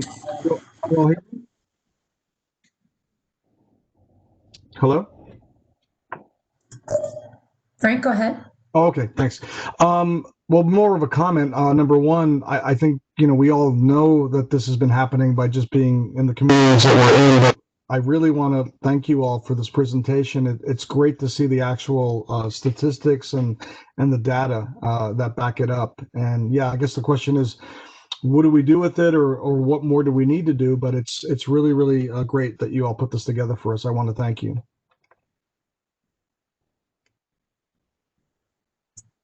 Thanks, Frank. Anybody else?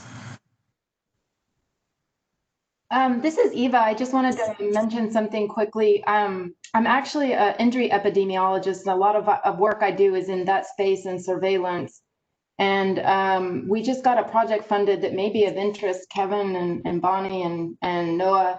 It's looking at the impact of COVID on injury rates, and not just crashes between a bike or a pedestrian and a motor vehicle, but injuries that are happening in bike and pedestrian events that may not involve a motor vehicle.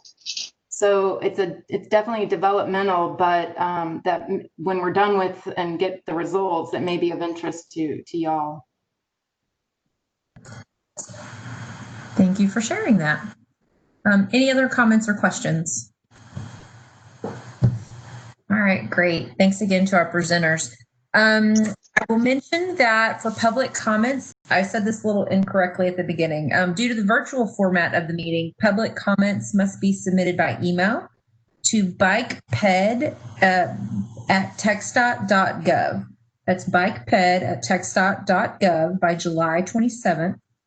That can't be right. I bet it's by October 27th. Bonnie, double check that for me if you would, to be included as part of the meeting record. We'll update that date and make sure everybody's got the latest and greatest information. October 22nd. October 22nd. All right, great. All right, so then from that, for our new members, to kind of let you know, this last item is we go around and discuss any items. Actually, I skipped this, excuse me. Item 10 was update from committee members on local and statewide issues. So we go around and we talk about anything related to biped that may be happening within your community that you just want to share with the group. You may have no items, or you may have an item or two that you just want us to be aware of that you want to share with the committee. So let me go through and I'll call out folks. And if you have anything you want to share, let us know. Bobby, anything going on in El Paso you want to share? Yeah, so we just completed the final draft of our complete streets policy, and it's on the verge of being adopted by council, so that's a good thing. And as you recall, I guess last fall, Jenna Renner from the El Paso del Norte Foundation gave the BAC a presentation on the Paso del Norte Trail. Well, they continue to move forward with the developing the maps and tracking trail segment updates for the regional mobility strategies. The foundation continues to identify and apply the funding to support trail implementation. So that continues to move forward. And as Bonnie and Kevin mentioned earlier in their presentations, bicycle and pedestrian activity has increased significantly in El Paso and probably worldwide. And that's a good thing. The only problem is that some of the shops can't keep up with the demand. And there are all those long lines we're also seeing, and there's just low inventory.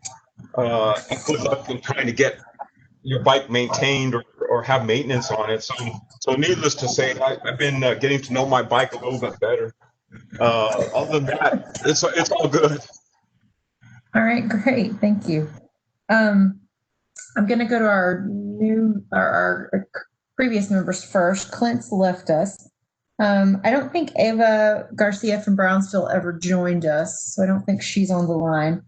Frank, what about what's happening down in Laredo? Anything to share?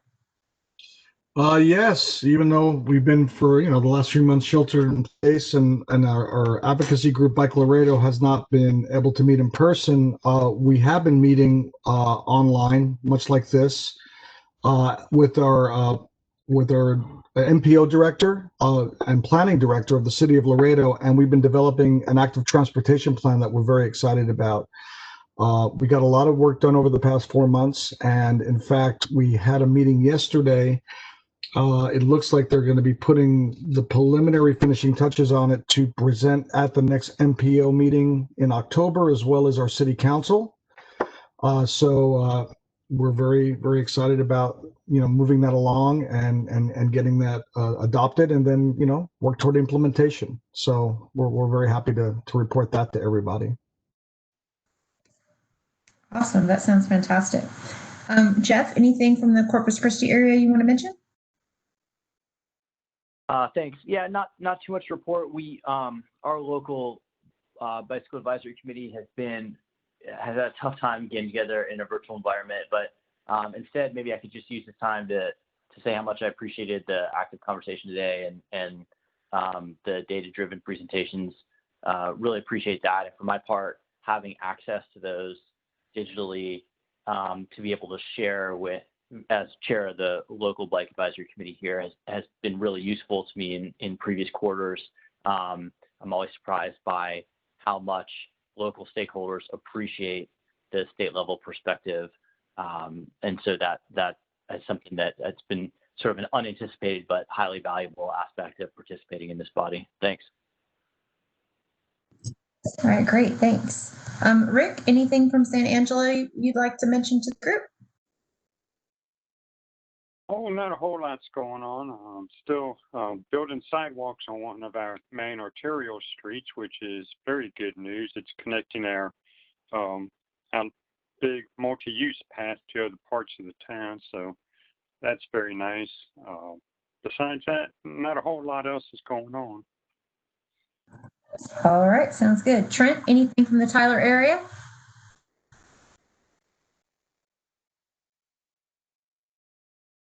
Trent had to jump off. All right, then we will cross Trent. Chelsea, anything from Waco you'd like to share? Sure. Yeah. So, as you might know, the I-35 4B construction project is well underway here. It goes through Belmead, Waco, downtown, and is adjacent to Baylor University. And our local bike ped stakeholders have been working with TTI on a Be Safe, Be Seen bicycle and pedestrian safety campaign focused on promoting safe bike ped travel in the construction zone, keeping the crossings in the construction zone open, clear of debris, clearly delineated and well signed. One cool strategy that they've implemented, I think based on feedback from our local stakeholders, are pavement stickers and clings that are placed directly on the ground near the construction zone, and they have QR codes so you can take a photo or scan that and it'll take you directly to the project construction map that has real-time information on which bike and ped crossings are open and which are closed, because those, change throughout the life of the project. And the other thing is later this month, TTI will deploy an intercept survey focus on the downtown Waco and Baylor area to gauge the effectiveness of this campaign so far and ask for feedback on whether people feel safe using the crossings and why or why not. The proximity to campus is really important here because on one side, we have Baylor campus. On the other side, we have all of our fast food restaurants. So there is definitely movement under the interstate here. Just want to say overall, we feel like this has been a really good collaborative effort with TTI and our local stakeholders, and we're really looking forward to seeing those survey results. Fantastic. That project with the QRL code sounds fascinating. We would love maybe in the future for, if you would be interested, maybe bringing that to the group as a future presentation item. Yep, that sounds great. Very cool. Eddie, anything in the Cedar Park area that you want to share with the group that's going on? Yeah, so Cedar Park is basically Austin, so I try to stay dialed into all that. Oh, and point of note, I'd like to always go before Chelsea because she had a lot of really smart things she said, and I won't be nearly as smart as her. So we'll make a note. That was well said, Chelsea. So I now have the opportunity to be on the front end of the design, and then as the construction resident engineer, I get to make sure things are implemented, but I'm also the bike guy. So in the Williamson County Bond Program, we are finishing up a project right now that has a shared use path. It's approximately 1.5 miles long, but it's in a Leander area. And so that's just one of many that we've done throughout the program. But when I started, that was, bikes and peds were, that's not something the county ever does. And so now there's more of it. And I'm glad for that because they turned to me and asked me, to give insight and to maybe review. So the bike ped population is growing outside of Austin into Cedar Park. I'm very thankful for that. And as somebody said earlier, I've become very close to my bike, more so than when I used to race full time lately. So I'm thankful for that. And bike safety is my thing because I've been in a few wrecks before, to say the least. So I would like to continue to be dialed in with Austin and the bike community and make things safer. And so this is a big step towards that. So thank you so much for this opportunity. All right, great. Thanks so much. I think I may be the last one to go. So I'm with the Bike Ped program for the Dallas-Fort Worth MPO. We've had a lot going on over the last couple of months. We have just completed in September, our policy board took action on our TA set aside and Safe Routes to School call for projects. We awarded about 12 projects, about $27 million to different communities within our region. We also have refunded our Lookout Texans safety campaign. So we'll be getting that going. We're sort of rethinking what outreach looks like now in the fall, throughout the rest of the year. And then in January, we're going to start seeing sort of how we want to approach that and getting back out there with our messaging on safety for bicyclists, pedestrians, and motorists, so that they all look out for each other as fellow Texans. We've been doing a lot of work. We had a Federal Transit Administration grant looking at routes to rail at 28 of our rail stations within DFW. That's wrapping up, and we have preliminary cost estimates for the half-mile radius of pedestrian improvements that are needed. It rhymes with more than 200 million. So we're going through prioritizing that, thinking about packaging that for construction, how the MPO would put initial investments towards that, how the cities want to partner on that. So that's been pretty exciting to see the output of those needs and how we start turning those into programs. And then the other thing that's been taking a lot of our time, some of you on the committee have heard me talk about the Cotton Belt Trail, which is a regional partnership. We have a rail line being built between the airport and Plano, if you know our part of the world. And so we're coordinating with 7 cities, 2 counties, and the transit agency on a 26-mile side path to be built at the same time as the rail. It's not funded by the rail agency. It's being funded by our region and local government. We recently took action to fully fund the design of the entire corridor, and then we're identifying priority segments for construction whether they're bridge crossings or things that need to be built now or they'll never be built, and they need to go with the rail project so that we can have that continuous corridor, and then cities can fill in the gaps over time through a variety of methods. So that's been a big effort, but it's going to be really exciting. And it's one of those sort of legacy things that if we can get this done, it'll be around for years and years to come and will be a really cool feature. So we're excited about that. Just keeping projects moving regarding different connection trails as always. But yeah, lots going on. And it sounds like all of you guys are staying busy as well. All right, with that, any ideas or conversation about future agenda items that people are interested in? Any suggestions, any topics that appeal to committee members that you want to get on the lineup? Or do we want to leave that to Bonnie and Noah and to see what they'll bring back for us next time?